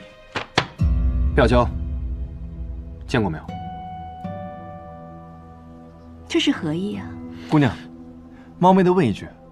居上坊这个馆子在江州开了多久？1年多吧。多少？1年多2个月。那上一回熬吊脚是什么时候？我们上一回大概7个月前吧。你们一上来这么多问题，都快把我问糊涂了。几位不妨说明来意，我也好为你们解惑。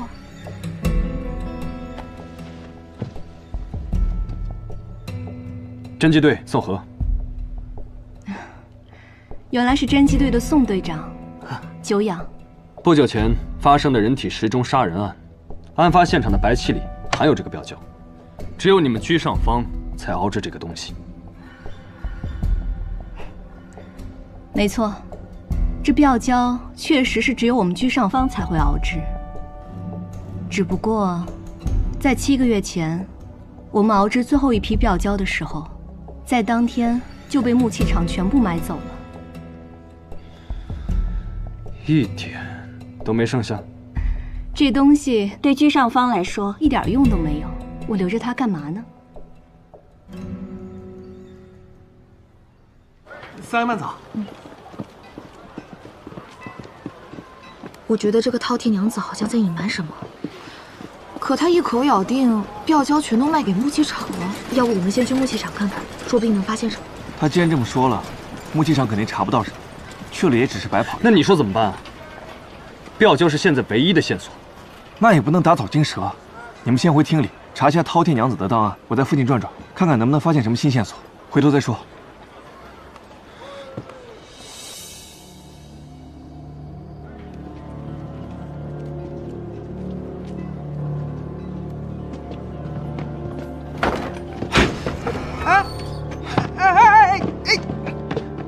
你干嘛？我找你们馆主有事。哎呀，我们打烊了，有急事。云姐，有人闯上去了。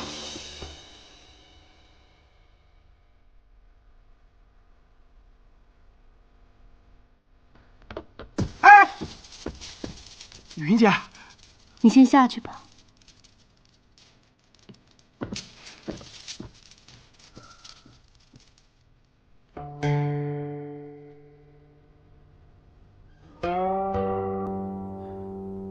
姑娘好雅兴啊！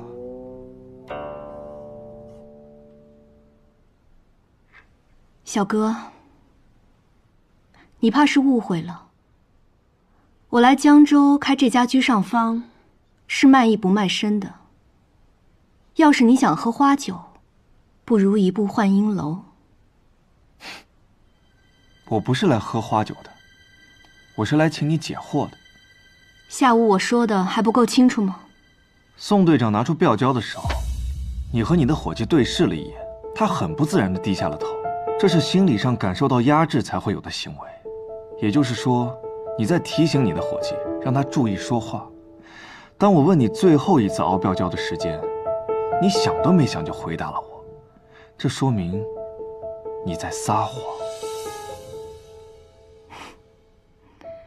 我听不懂你在说什么。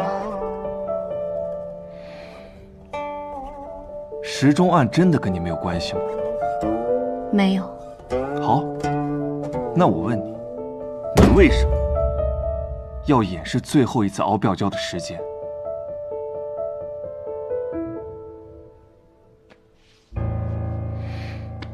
哎，疼！啊，就是他！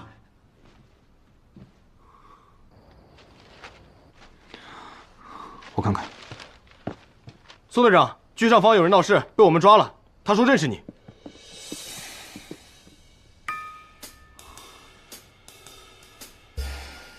哼，谢谢。队长，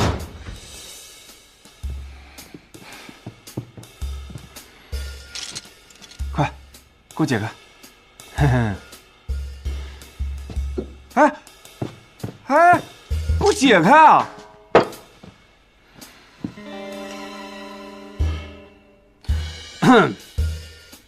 本人是江州警察厅侦缉队队长宋和，这位是江州警察厅队员陈正。现就你企图猥亵居上方馆主饕餮娘子进行第一次询问，请说出你的姓名及出生年月日。我什么时候猥亵他了？姓名。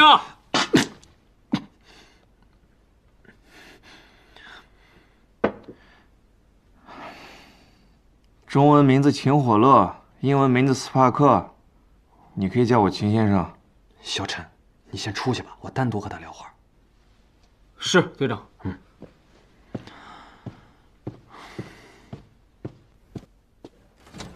说吧，老实交代。我真是冤枉的，我猥亵他干嘛呀？我是去查时钟案的。哎，你不是说别打草惊蛇吗？怎么直接去找他了？你到底又查到什么？赶紧说。查什么查呀？我刚见到饕餮娘子，还没来得及问什么呢，就被警察抓到这儿来了。对了，你们有没有什么线索？没有。不应该啊，看来这个饕餮娘子比我们想的还要神秘。明天你再去问问我爸，我再去会会这个饕餮娘子。快，给我解开！咱们换个地方，我把线索捋一捋。啊，解开嘛，宋哥。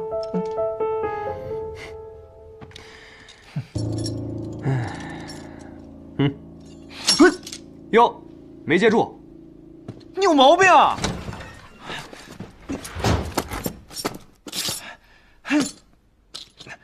宋和。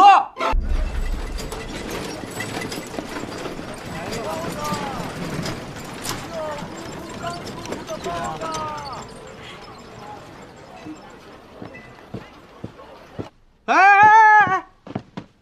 怎么又是你啊？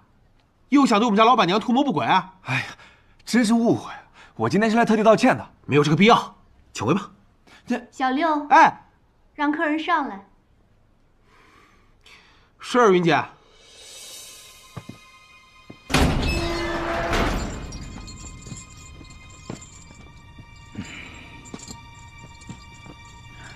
陈队长，不知道是否方便，我想单独和秦律师聊聊。我在外面等你。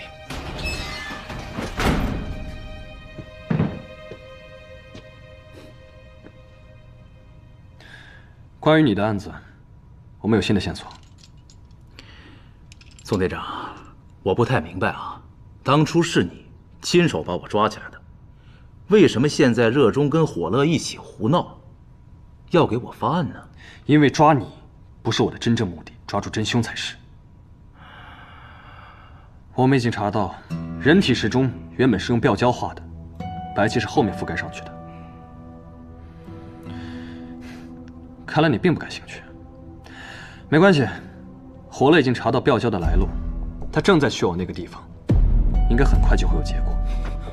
火乐去哪儿了？你为什么会这么着急啊？你现在就去找他，告诉他我就是凶手，让他赶紧离开江州，永远不要再插手了。你到底在害怕什么？居上方吗？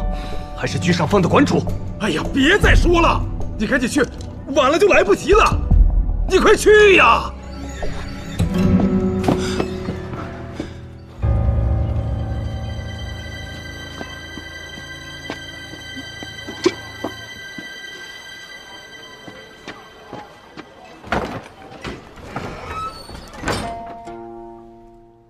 公子今天又是为了什么而来？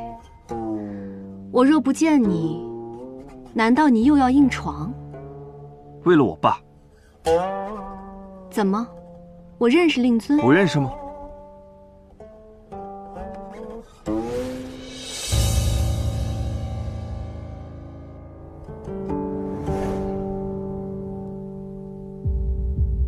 果然是你。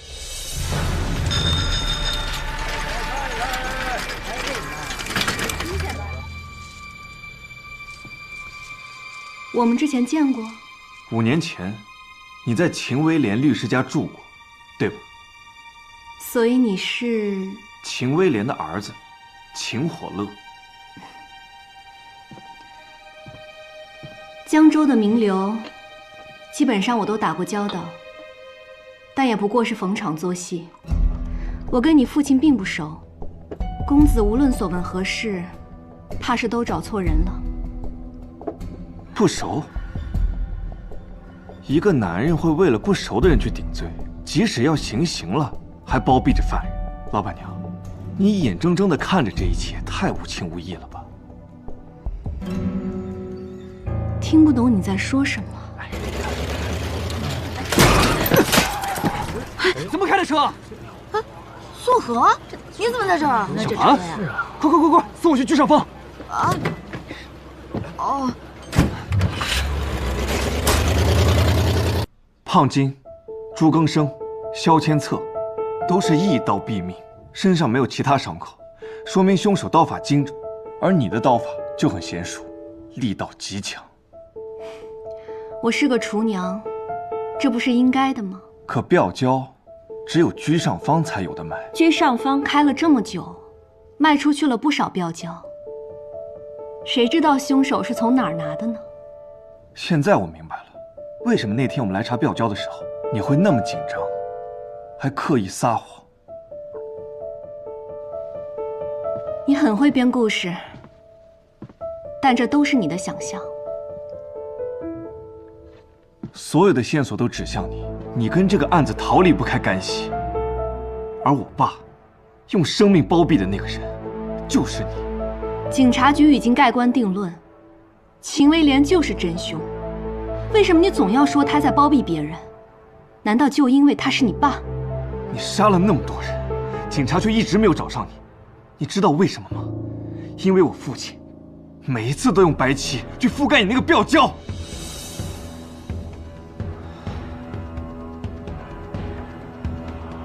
跟我回去自首吧，你跑不掉的。哼，我什么时候说过要跑了？你知道吗？我等你很久了。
驼员外，也就是飞贼小鬼追，带着他的管家金庞来到我家，想强娶我入府。我可是要明媒正娶，你们别给脸不要。驼员外，就请你高抬贵手，放过我们吧。况且现在湘云她已经去武汉读书了，一时半会儿也回不来呀。回不来？我日子都定好了，请帖都发出去了，你这不是在打我脸吗？驼员外，这门亲事，它确实不合适啊。您，既然不愿意跟我小鬼追结亲，那就结仇吧。往前，上，好，上。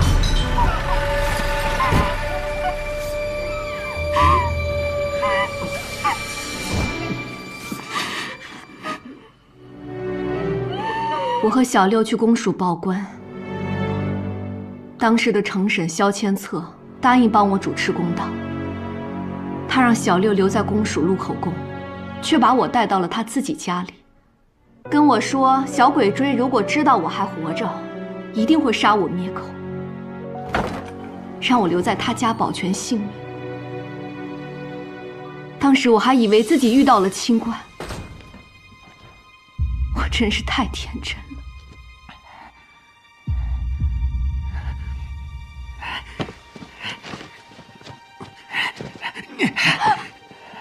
萧大人，你做什么？你起来！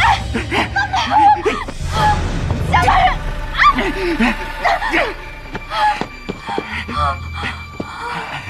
陈姑娘，你怎么就想不开呢？只要你做了我的女人，我就一定会为你做出报仇的。萧大人，你别这样，你别过来！江云姑娘，你就从了我吧。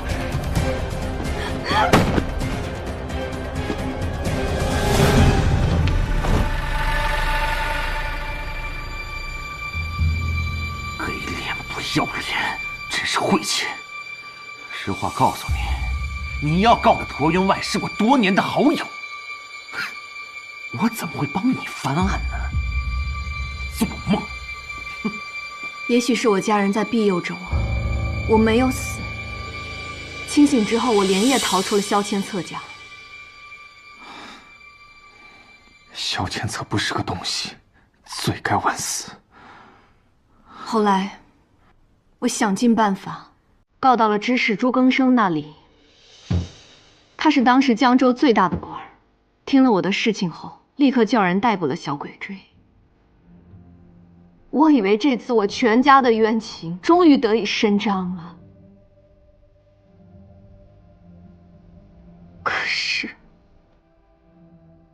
江云姑娘，人虽然抓到了，可是抓错了。你说什么？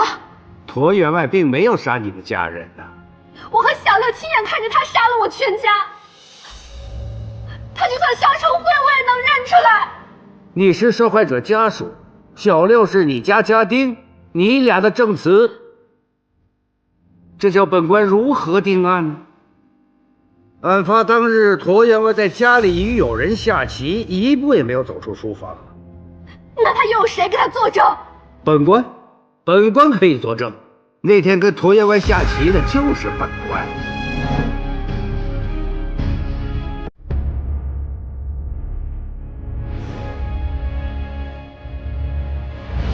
朱更生我之前见过，是个面善的长者，没想到他也被驼员外给贿赂了，真是个伪君子。你爹秦威廉才是江州第一道貌岸然的伪君子。秦律师，这是干什么？你让我把话说完。都说你是江州最好的律师，不为强权，只为公理。那些人丧尽天良，我求求你，求你帮帮我，求你了！来，起来，起来，快起来说话。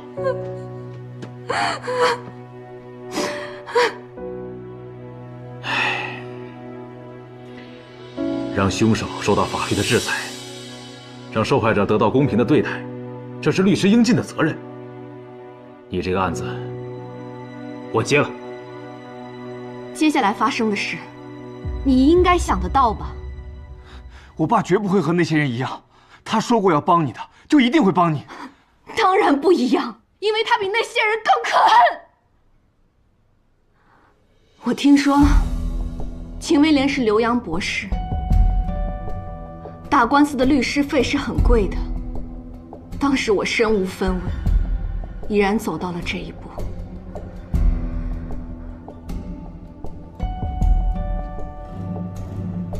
便决定以身相许。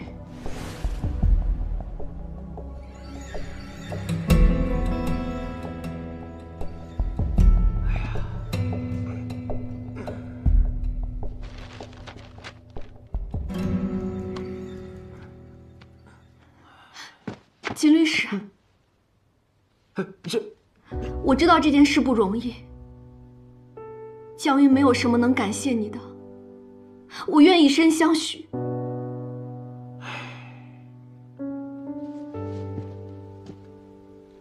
江云姑娘，你这是干什么呀？你把我当成什么人了？我帮你申冤，那是出自一个律师的良心。每个人都会经历不幸，但是最重要的是要学会珍爱自己。我把你留在家里，只是想保护你的人身安全，没有任何其他的想法。如果你想为你的家人申冤，以后不许这样。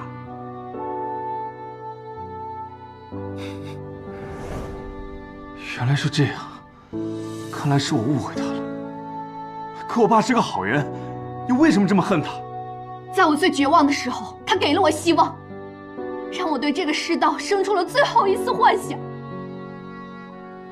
然后他又打碎了我的希望，让我觉得我是这个世界上最愚蠢、最可笑的人。他才是最可恨的。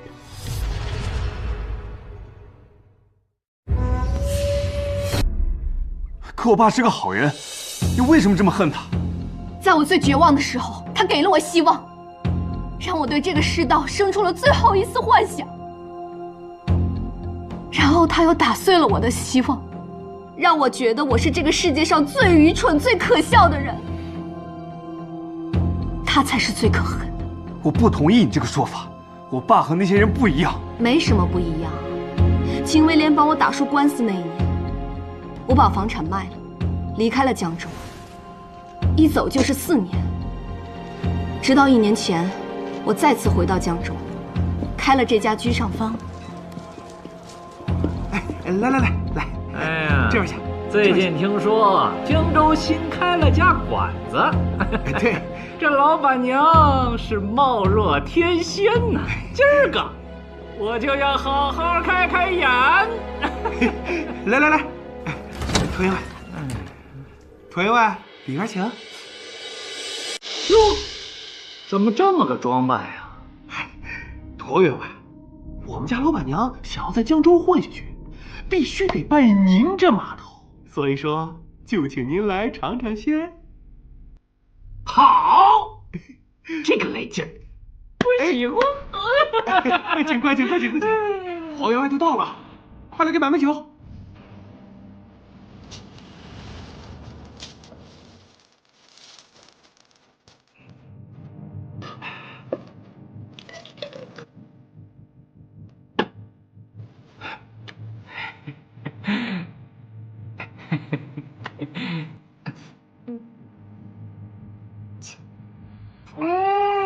好酒。没你事儿出去。哎呀，您慢用，快点，您慢用，看好了啊。好。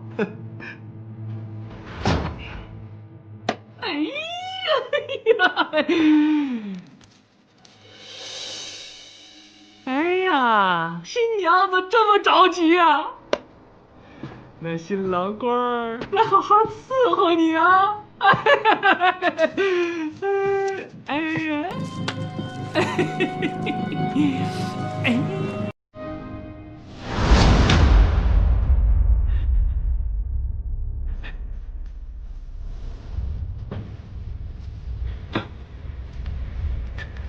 是你？是我，索你命的厉鬼。哎呀！ 905。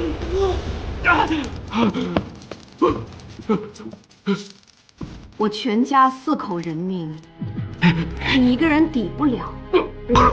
你那个管家胖金，还有萧千策、朱更生他们，一个都跑不了。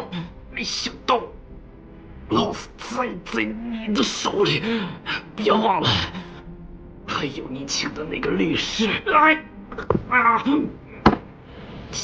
威廉，他也收了我的钱。你再说一遍。你以为官司为什么会打输啊？秦威廉都被我收买了，他跟我们是一伙的，你被我们耍的团。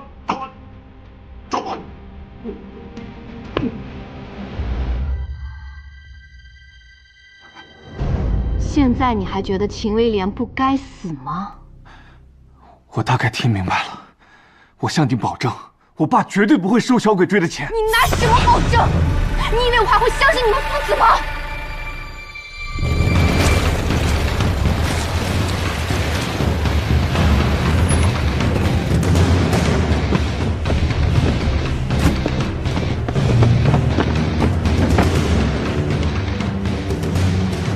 我上次来看到有后门，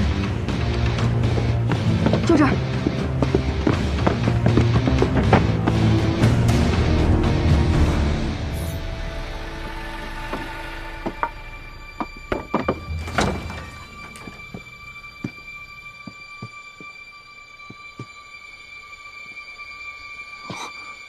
看，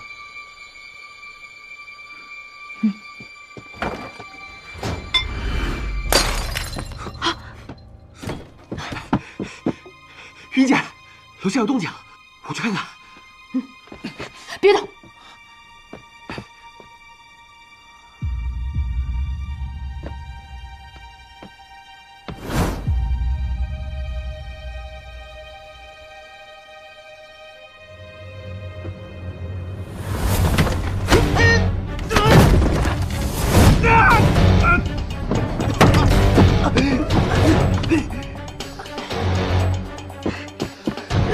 有人闯上去了！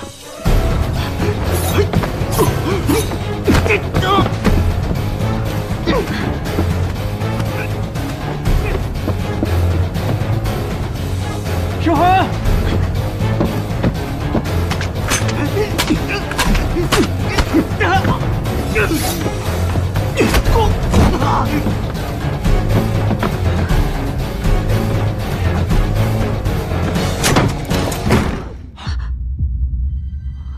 糟了！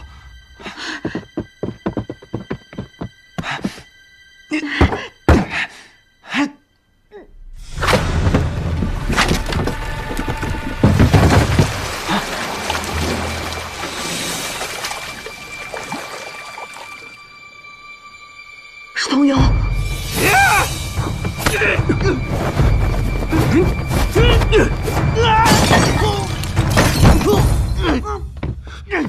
小六，让他上来。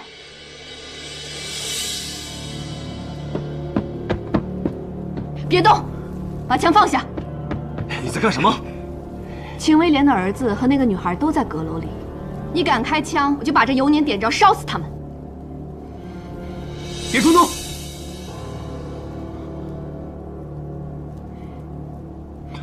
你跑不掉了。宋队长，麻烦你去趟江州监狱，把秦威廉请过来，告诉他，我要烧死他的宝贝儿子。你别冲动！我可以把他带来，但你要保证他们的安全。你没有筹码跟我谈条件。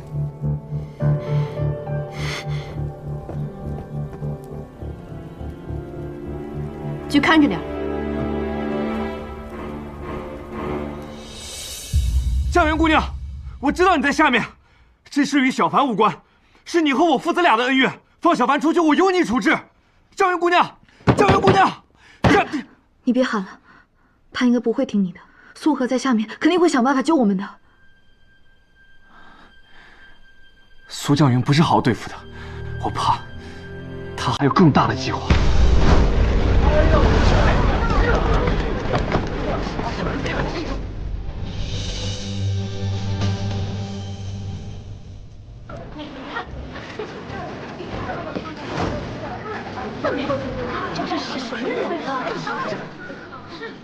看那里面吗？朝天娘子，你听好，我是江州警察厅厅长徐无文，我命令你立即放人，我可以不伤你的性命。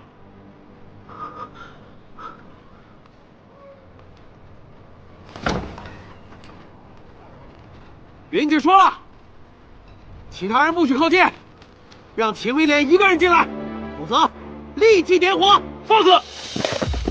不要！他手上有人质。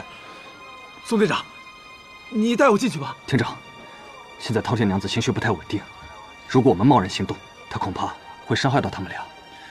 你让我带秦律师进去，我保证把所有人安全给你带回来。宋河，你是警察厅最优秀的警察，别让我失望。是。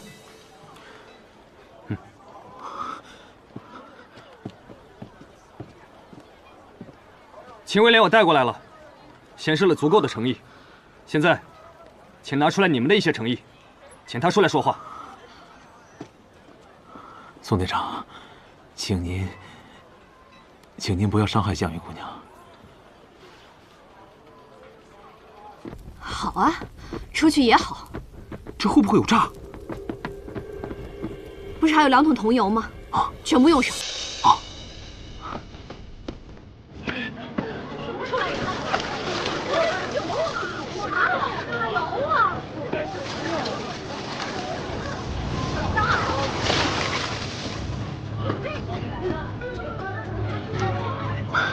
江云姑娘、小鬼吹、胖金、萧仙色、朱更生都已经死了，我也关进监狱，3天后就伏法了。你大仇要报了，你干嘛不远走他乡，重新开始新的生活不好吗？新生活，我都快忘了，我不叫什么饕餮娘子，我叫苏绛云。没错，那几个人是我杀的。你猜到了是我，就想办法躲进了监狱。哼，江州的法度就是个笑话。你们一个个的勾结起来，谁知道哪天会不会找个人替你去死？秦威廉，我亲手杀了你，我怎么能放心？你就这么恨我？果然你才是真正的凶手，你伪造时钟杀人案，陷害给秦律师。你们被他骗了，你真是把假慈悲做到了极致。你收了小鬼追的钱，还假惺惺的在公堂上慷慨陈词，你也配是个律师？那时我是那么信任你，在我最绝望的时候，我以为我遇到了一个好人，我可以相信你。谁知道你跟他们都是一丘之貉，你比他们更残忍。你在我面前演了一出好戏，明明收了小鬼追的钱，还要装作真心帮我。我一直以为你恨我是因为我没有完成对你的承诺，没有打赢这场官司。可我真的没有收小鬼追的钱呢。这是椭员外的一点意思，老弟就不用再上诉了。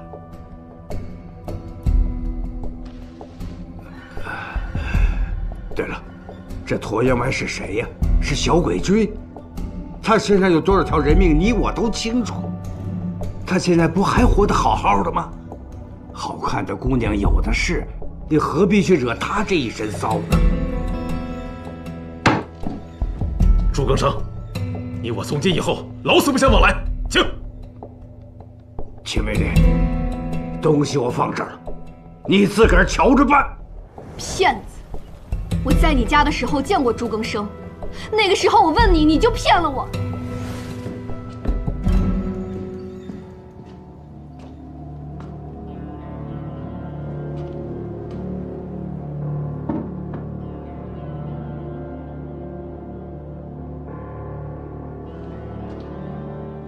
刚才那个人是谁啊？看着有点眼熟。哦，一个找我打官司的人。朱更生已死，你现在说什么都没办法反驳。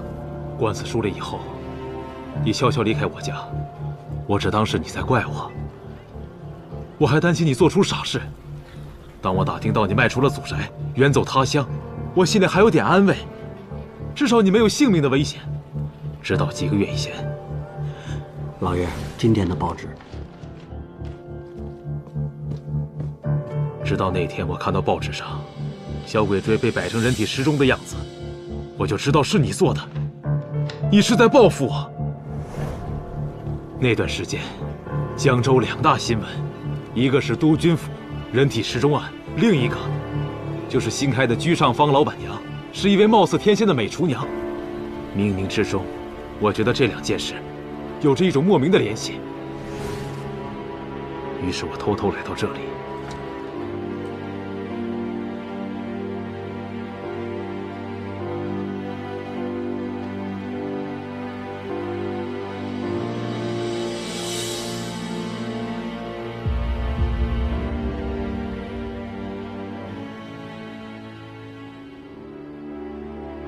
你的每一次谋杀，都没有逃过秦律师的眼睛。要不是他用白漆掩盖了你作案时的吊胶，我早就顺藤摸瓜查到了居上坊。可是，第一次案发现场，那个 B 座又是谁动了手脚？是我混进营造队，把小鬼锥的尸体偷偷运了进去，制造成人体时钟的模样，然后在隐蔽墙上做了手脚，好让那隐蔽胶带裂开。你们何必费这么大的力气呢？江云姑娘，不管小鬼锥死前为什么污蔑于我，但我所做的一切不是为了我自己，我是希望你能够得到解脱呀！我不信，我一个字也不信！今天我和秦威廉的恩怨必须了结，不然我就一把火把这里烧了，我命你且死！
今天我和秦威廉的恩怨必须了结，不然我就一把火把这里烧了，我命你且死！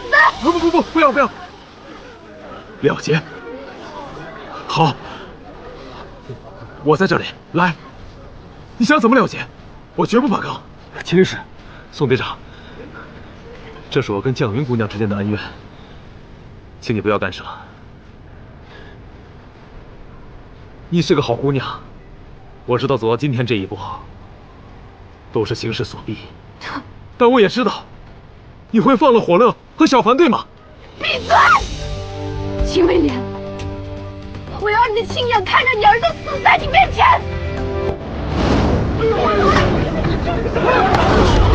哇！快点找人，想办法救救孩子吧！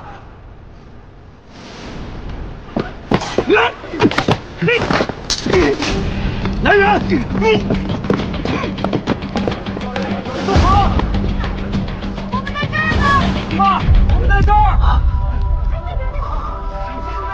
没事。完了，我们今天不会死在这儿了吧？不会的，一定会有办法的。我想想，会有办法的。我想想。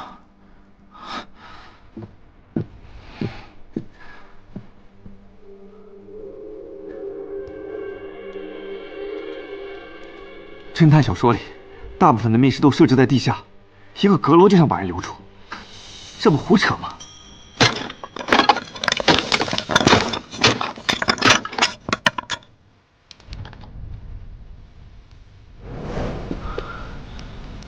江玉姑娘，此生太苦了。带走。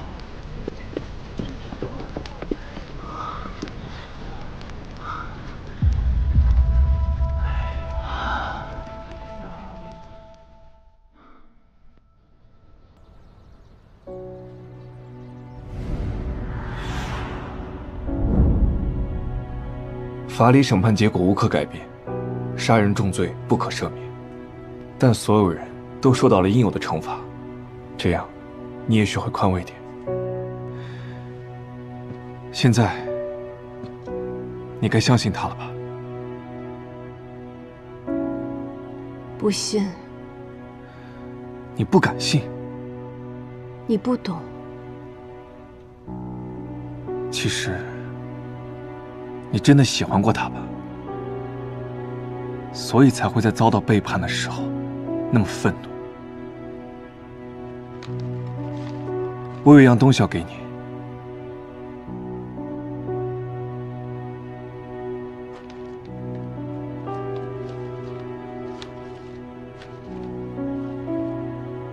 我家的房契，在我爸书房找到的。我在银行查到，5年前，我爸一次性取了60块现大洋，而那天，你们家的房子正好被卖了出去。可前客，并没有收买房子的人是……你那可是凶宅，一次性死了4个人，除了我爸，谁会做这个冤大头？要是有了这60块现大洋，我在英国能过得更舒服。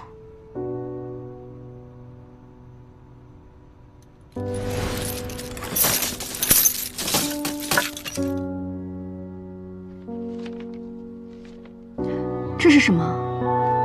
哦，这是买家写的，谁知道是什么呀？绝了一切法，犹如梦幻想。他为什么？这你就要去问他了。如果你们还有机会再见面的话，江云姑娘，仇恨并不能惩罚他人，只会带来痛苦和毁灭。为自己活吧。这间房之前关押的犯人是秦律师，是我拜托陈队长把你关进这间牢房的，因为我觉得，也许这样，你们可以离得更近一点。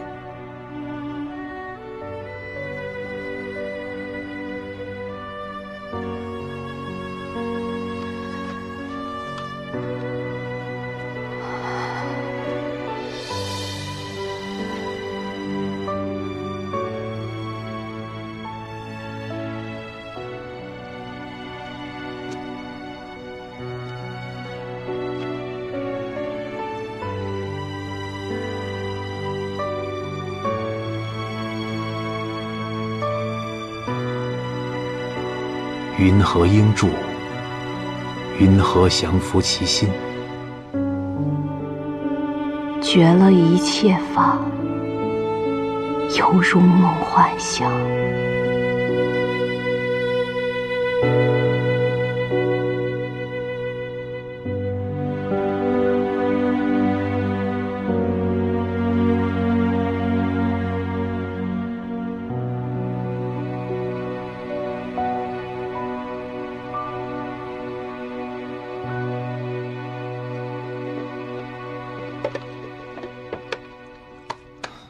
接下来你有什么打算？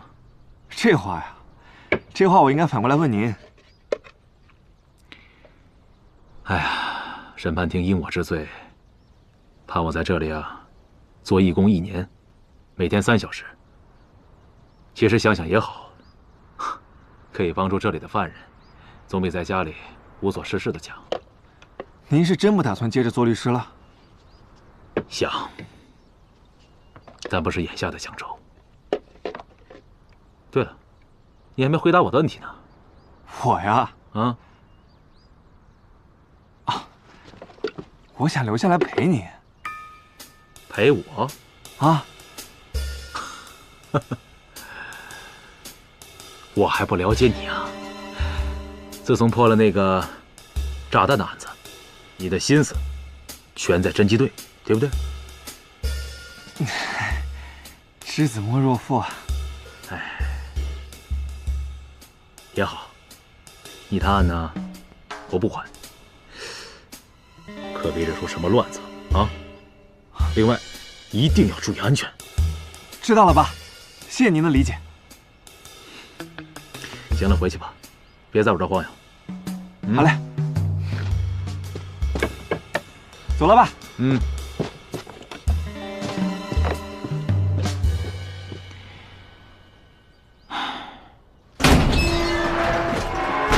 秦律师还好吧？对，生龙活虎。接下来，我们应该去找宋河了。找他干什么？你是要？对，迫不及待。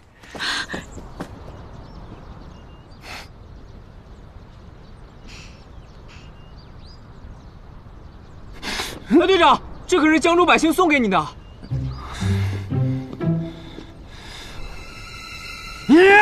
你说了要把这匾留给你未来儿子的。闭嘴！我宋河，言出必行。宋队长，你要是不舍得就算了，比划这么半天，到底批还是不批啊？不批我们可走了，坐的屁股可疼了。哎，好了好了，Mr. 贤跟你开玩笑的。你闹够了没啊？哎呀，算了，百姓做的这么辛苦，字又那么飒，批了多可惜啊！这样，你们俩搬回去，挂我办公室里，啊。他说什么？他的办公室？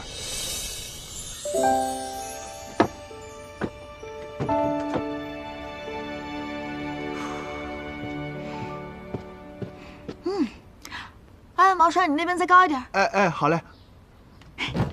秦警探，还是你泡的咖啡好喝。天哪，我太喜欢秦警探这个称呼了。小凡，你再叫两声。秦警探，哎，秦警探，哎，别叫了。不是，谁能给我解释一下到底怎么回事啊？徐厅长为什么特批秦火乐能入编我们警察厅啊？还单独成立什么心理分析部门，还不归我管。Mr. 秦通过心理分析破获了炸弹案和人体失踪案，现在厅里上上下下对他的破案手法都非常感兴趣，我觉得挺好的呀。我们厅里就是应该接纳这种新技术，不是吗？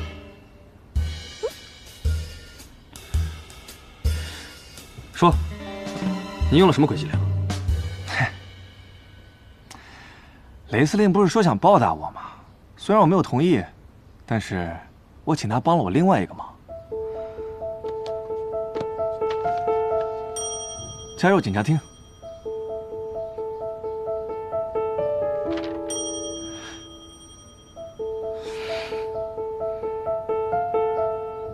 谁让你们放这儿了？搬过去！我说话不好使了是吗？这是命令。哎，是。哎，等等，这么就想蒙混过关？我不同意。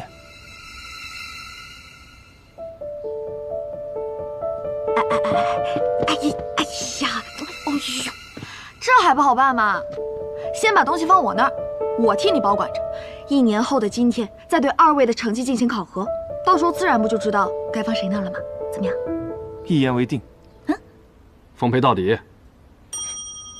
宋队长，我加入警察厅是为了做一名追寻真相的好警察。这一点，我相信咱们的目标是一样的。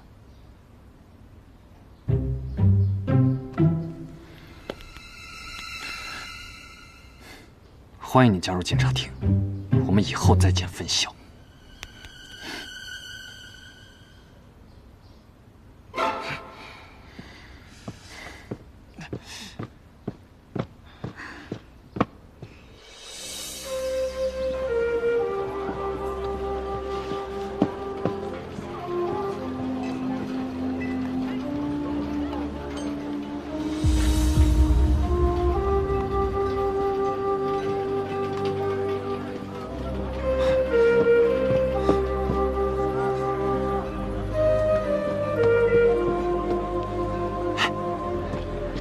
爸，你怎么来了？刚下班路过。啊，对了，刚跟您聊天的是谁啊？四村中学的车景文先生。哦，您朋友吗？车先生不交朋友，他来找我呀，是特地为了居上坊的事情。他觉得居上坊是个好地方，不应该就此灰飞烟灭，应该另寻一得力人士，重新开张才对。车先生说的有道理，可是这上哪儿再找一个您心中的苏将云啊？啊？哎，开玩笑吧，开玩笑，没大没小。那车先生找您就没别的事儿了？你这臭小子进了警局就翘尾巴了，你真拿我当犯人似的？哎，这纯属好奇。那走，回家。好好走路。无权大卫像什么样子？哎，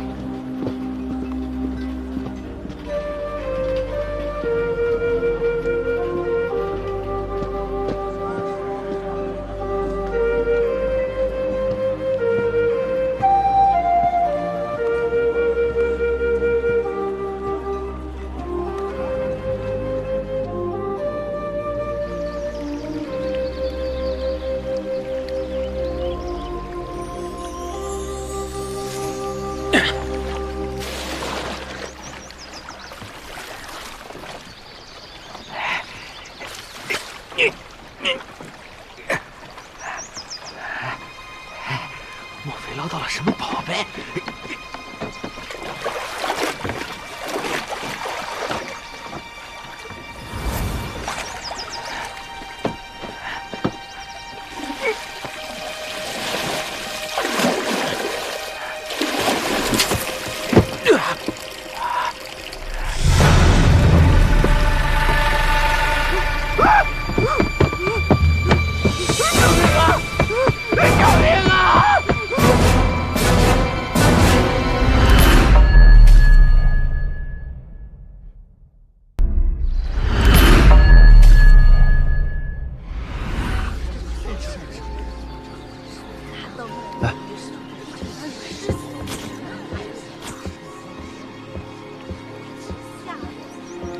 队长，报案的是一个渔民，大清早的捞上一具尸体，吓得不轻。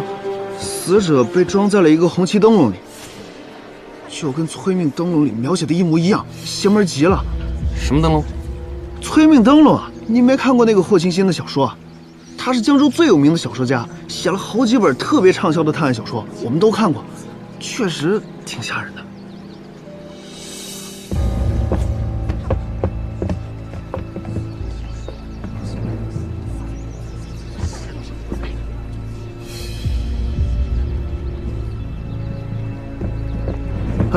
范医生，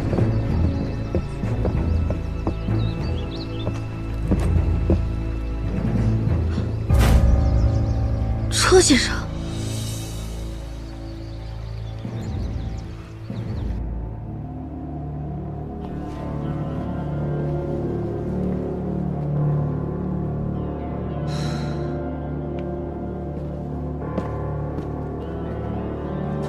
体表没有任何伤痕。口开隐合，湿肉白，鼻腔内有少量的红色泡沫溢出，腹部微有隆起，拍打时有响动，双拳紧握，指甲里有泥沙，双足皮肤褶皱发白，无肿胀。溺水身亡。死亡时间应该在昨晚11点前后。他一直都在思存中学教书吗？任教快20年，是咱们江州最好的国文教育。车先生平素温文尔雅，是个好老师，更是个好人。我实在是想不通，什么样的人能和车先生有这样的深仇大恨，要用这么残忍的手段？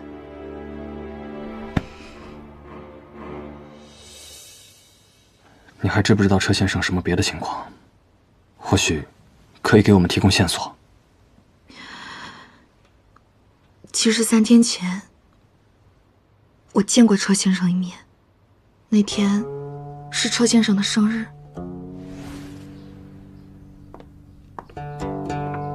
他知道我一定会去的，就早早准备好了我爱吃的饵块和他珍藏的好茶。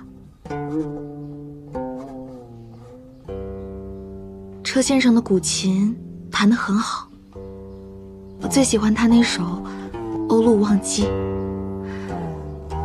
车先生平时的琴音过于忧伤，但那时候他的琴声要比往常舒缓平和。他好像心情很好，很是健谈。我走的时候，他把他珍藏了20年的古琴送给了我。珍藏20年的古琴，那他送你的时候有没有说些什么别的？他知道我和你们一起破获了炸弹案和石钟杀人案，很为我骄傲，所以把琴当作礼物送给了我。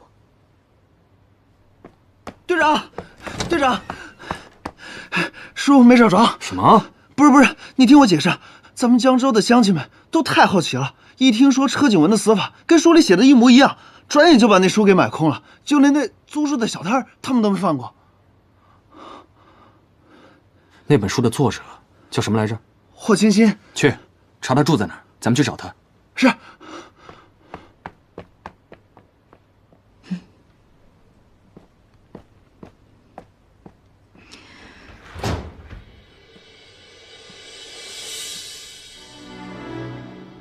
车先生，您放心，无论凶手是谁，要付出怎样的代价，我们都会将他绳之以法，还您一个公道。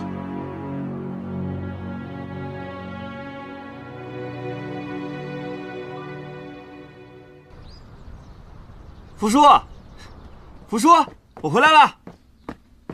哟，少爷，你怎么从警察局回来了？回来拿这本书。哟，这不是那本跟凶杀案有关的小说吗？连您都知道了？你瞧瞧，这全江州人都知道了。现在这本书都买不到了。哈，我也是前几天逛书摊，觉得书名特有意思，就把它买下来了。走了啊。哎，少爷，这是我今儿早上看信筒的时候发现的，这是给少爷您的。给我的？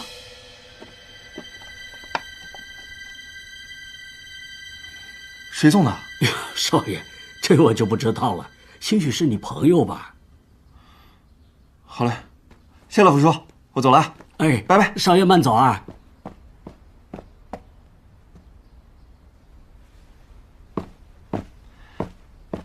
爸，您今天没去做义工啊？有什么想问的就问，别没话找话。爸，上次车景文来找您，除了居上方的事，还有没有说其他的？我记得他那天情绪并不是很高。车先生一向喜欢独来独往，甚少和人真正交心。我觉得他过得不快乐。他是遇到过什么事儿吗？那我就没听说过了。行，谢谢您的线索，我先走了。哎，等等，央湖这桩陈氏案，怎么瞧都没有那么简单，你小心点。千万不要仗着自己那点小聪明冲动大意。哎，您忘了您的案子谁破的了？我连您的园区都能平反，这世上还有什么案子能难倒我？走了。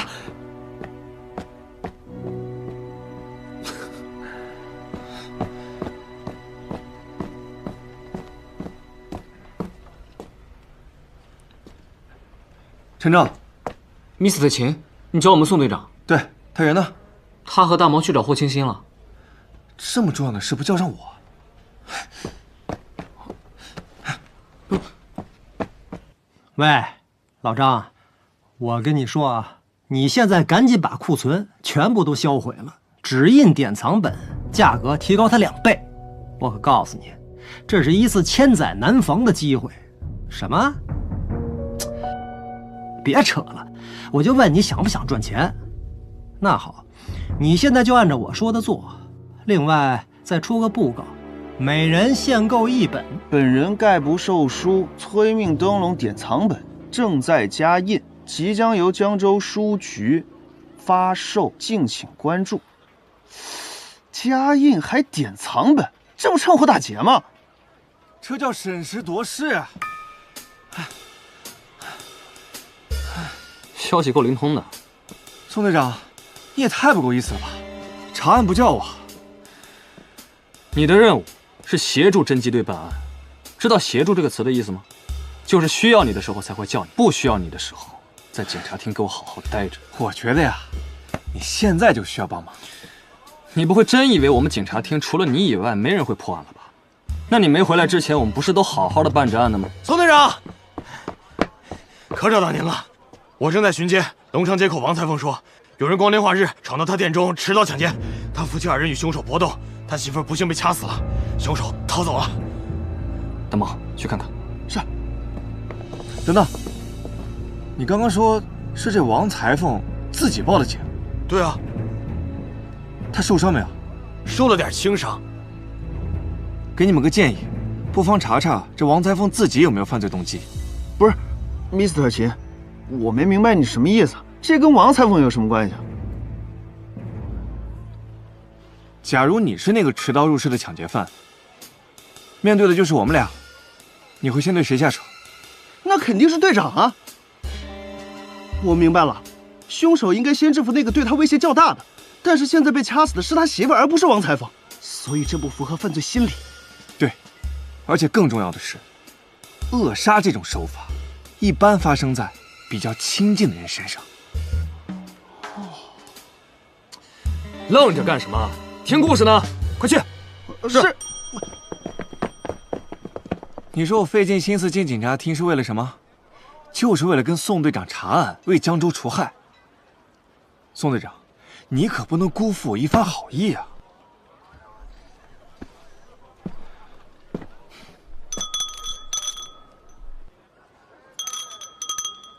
谁呀？别敲了，不都说了吗？不卖书了，不卖书了。没瞧见那布告吗？警察厅侦缉队，找霍清新。你先把我交代的事儿办好了，咱们再谈新书。放心吧，这个系列我还要再写它7、8本呢。先生，外头有人找您。不见不见。是侦缉队的人。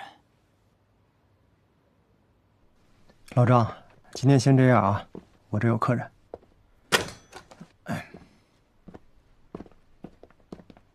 抱歉，久等了，久等了。2位对不起。先生，这位是侦缉队宋和宋队长，江州无人不知，无人不晓，大名鼎鼎的无冤行者。嗨，今日莅临寒舍，真是蓬荜生辉呀！霍先生，这位是？这位想必就是从大不列颠留学归国的 Mr. 秦。Nice to meet you。霍某不才，曾与令尊秦律师有过几面之缘。哎呀，Mr. 秦刚回江州就破了大案，这是虎父无犬子啊！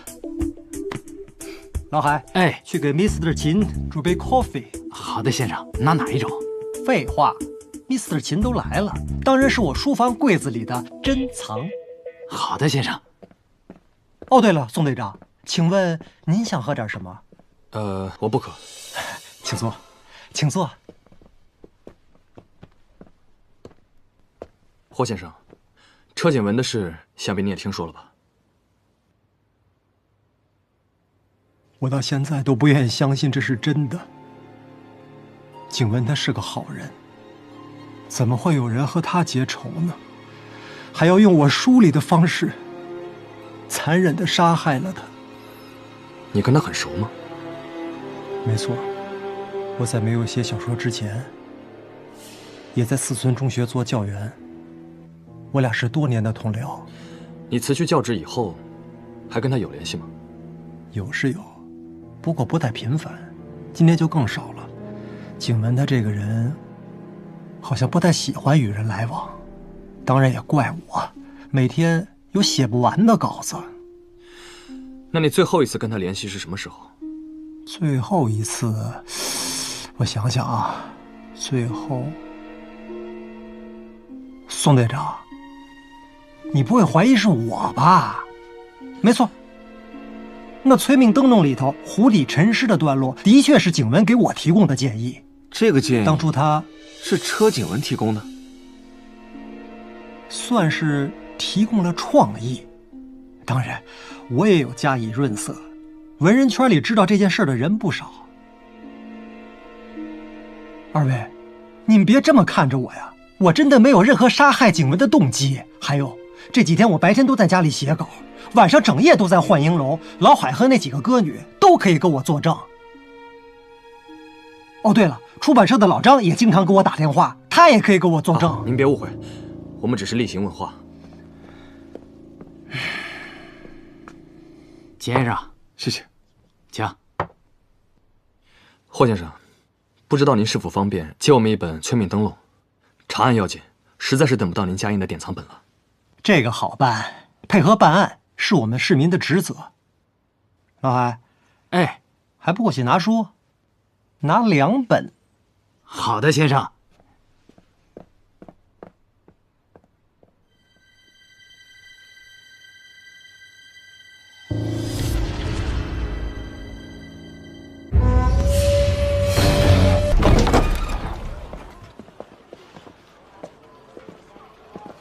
二位，慢走。请回吧。哎，你怎么看？这个霍青青搞交际有一套，难怪他才写了2年小说就出了大名。你的意思是，他小说写的不怎么地呗？不，还不错，不比我在国外看的小说差。从他身上有什么发现？从心理学的角度来说，我并没有发现什么异常。哎，可能是书局为了多卖几本书，买凶杀人呢？你这个思路也太疯狂了吧？有吗？苏队长，正好你们还没走远。车景文，这是今天早上收到的，刚才忘记给你们了。我也不知道对案情有没有帮助。霍先生，要是有什么别的发现，记得第一时间通知我。宋队长放心，我一向遵纪守法，有什么想到的，我会第一时间前往侦缉队报告情况。多谢。二位慢走，请回吧。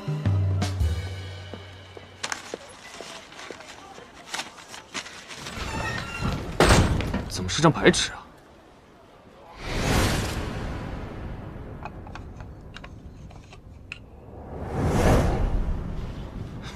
先去书局吧，这晚点研究。不，先回警察厅。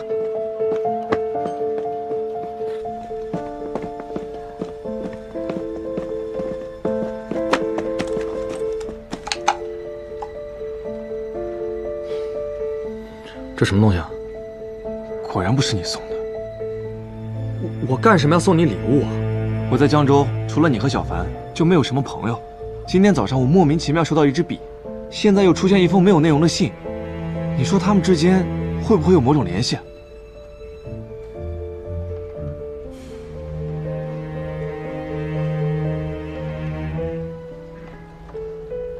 难道车先生知道自己要出事了，所以把线索留给我们，让我们去找凶手？如果是这样的话，他为什么不直接说出凶手呢？或者，在出事之前就寻求我们的帮助？也对啊，这些东西是什么意思呢？难难道纯属巧合？不，我有一种感觉，这2件东西一定跟他的死有关。我们需要解开这个谜题。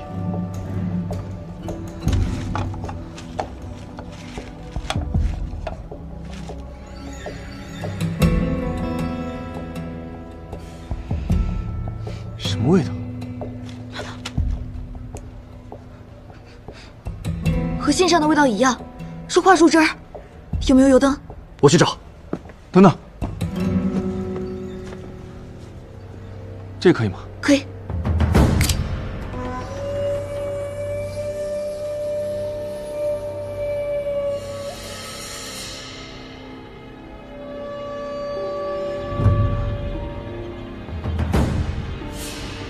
第2个目标，死于4月19日晚8时。我叫不醒那只鹦鹉，读催命灯笼也没有办法。这不是车景文留下的，而是凶手借车景文之手留给我们的线索。他要跟我玩一个游戏，接下来他还要杀人。第2个目标，死于4月19日晚8时，那不就今天晚上？还有6个小时，赶快啊！一定要找到他。我们去哪儿找啊？他已经给了我们提示，4月19日晚8时是时间，后面一定藏着地点，催命灯笼，或者就是某种提示，而地点就是鹦鹉2字。兄弟们，把手里的活动放一下啊！把这些江州县志、江州地名志、江州山水记，所有带有鹦鹉2字的地名，全都给我找出来，一个都不许落下。是。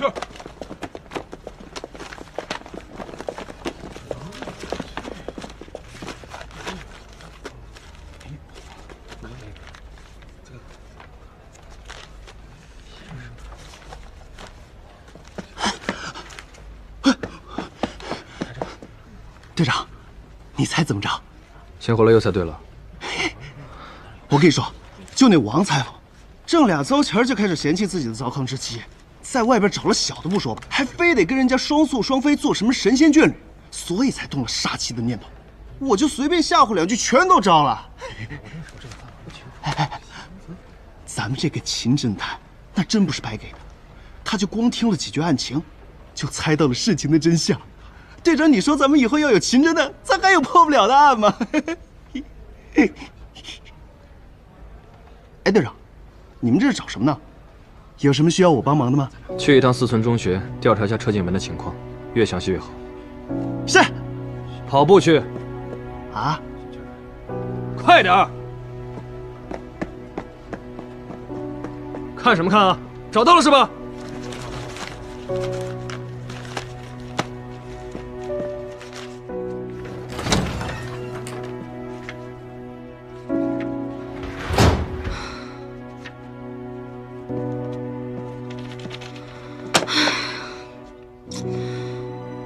小凡，我知道，你比谁都更想抓到凶手。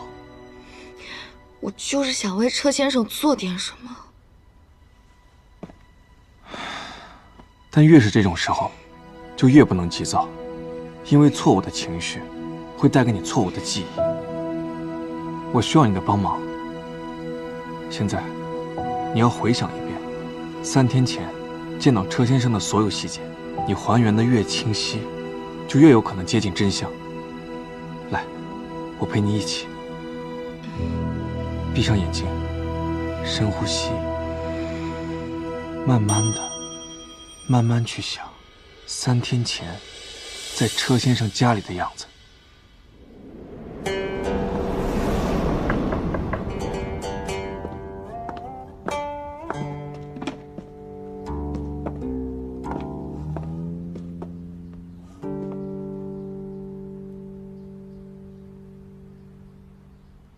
这么珍贵的好茶，不可辜负了才是啊。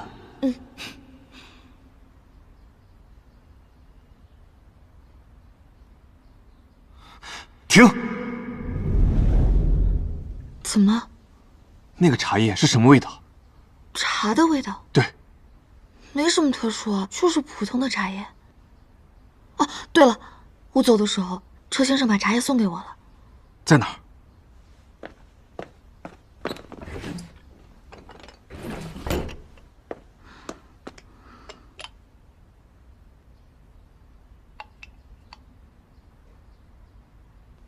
还有什么问题吗？挺香的。既然车先生都留给你了，不如我们泡杯来尝尝。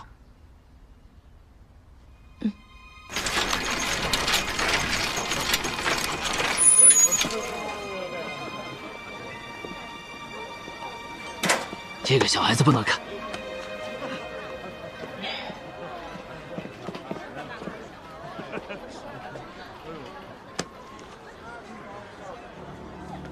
这本书也是霍清新写的。你说轩辕活尸啊？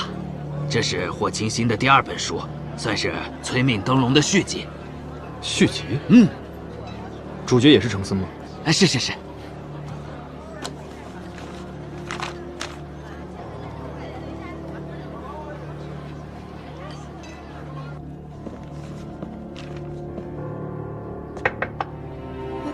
火乐呢？他说出去逛逛。啊，你看看这个。刚刚我要做书的先生给我讲了一些催命灯笼的故事，发现除了湖底沉尸这个片段对应车景文的死以外，并没有其他疑点。我就想了，既然他杀死车景文用的是催命灯笼里面的片段，那他下一次的作案手法会不会出现在催命灯笼的续集《轩辕活尸》里啊？对啊，就像那封信上说的，读催命灯笼叫不醒那只鹦鹉，或许这本《轩辕活尸》就可以呢。我来读这本。这也没有啊。怎么样，兄弟们，找到了吗？没有，队长。抱歉，队长，没有。继续。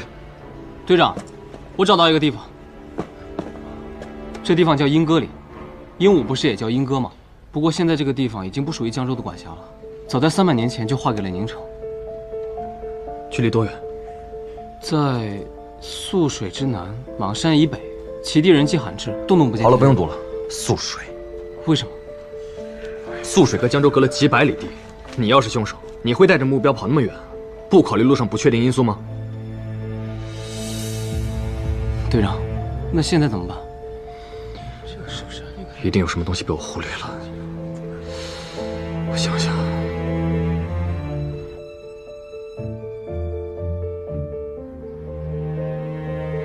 程森心里咯噔了一下，这鹦鹉种向来诡异，传闻常有飞将出没，难道今日如此不凑巧，竟然自己给碰上了？鹦鹉种叫不醒那只鹦鹉，是因为鹦鹉已经死了。怎么了？为什么要去找霍清新啊？你在书里发现了什么？来不及了，我路上跟你解释。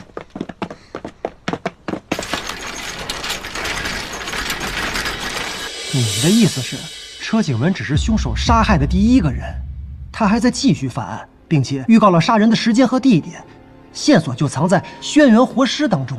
如果我们的推测没有错的话，8、9不离十。你们敢肯定，凶手要杀的人就藏在鹦鹉种？到底你是警察还是宋队长是警察呀？翻译上，范大小姐，我是因为实在是太过好奇了。凶手为什么非要仿照我小说中的桥段去犯案呢？时间紧迫，你就告诉我，江州有没有鹦鹉种这个地方？有，当然有。别卖关子，快说。北郊盘龙岗，那里就是鹦鹉种的故事原型地。这事还有谁知道？我的文人圈的几个朋友都知道，具体都有谁，我一时半会儿也想不周全。那就有劳霍先生帮忙好好想想，我们会再来拜访。好。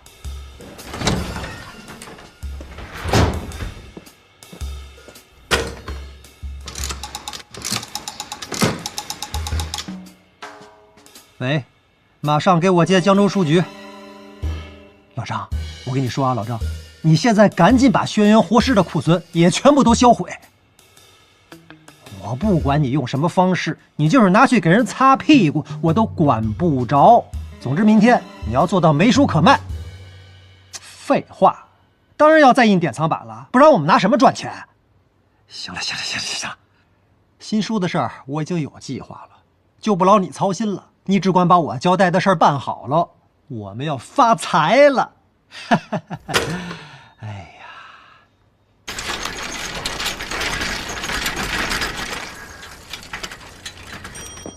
哎，稍等，稍等，稍等，对不住，耽误您打烊了。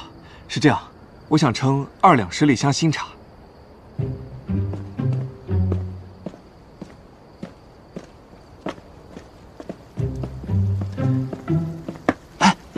秦侦探，秦侦探，大毛，这些茶叶是新线索吧？不是什么新线索。最近啊，我觉得咱江州本地产的10里香比咖啡好喝啊。让我猜猜，宋队长让你去4村中学了吧？秦侦探，你真的太牛了，什么都瞒不过你。说吧。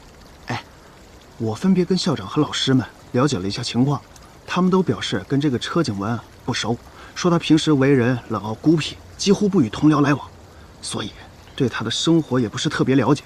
至于他跟什么人有什么过节，那更是无从得知了。那他的学生呢？他的学生们倒是还挺喜欢他的，听说他遇害了，都哭成了泪人儿。行，先走。哎，秦警探，宋队长呢？哦，宋队长刚刚和范医生一起出去了，他们留张字条给你。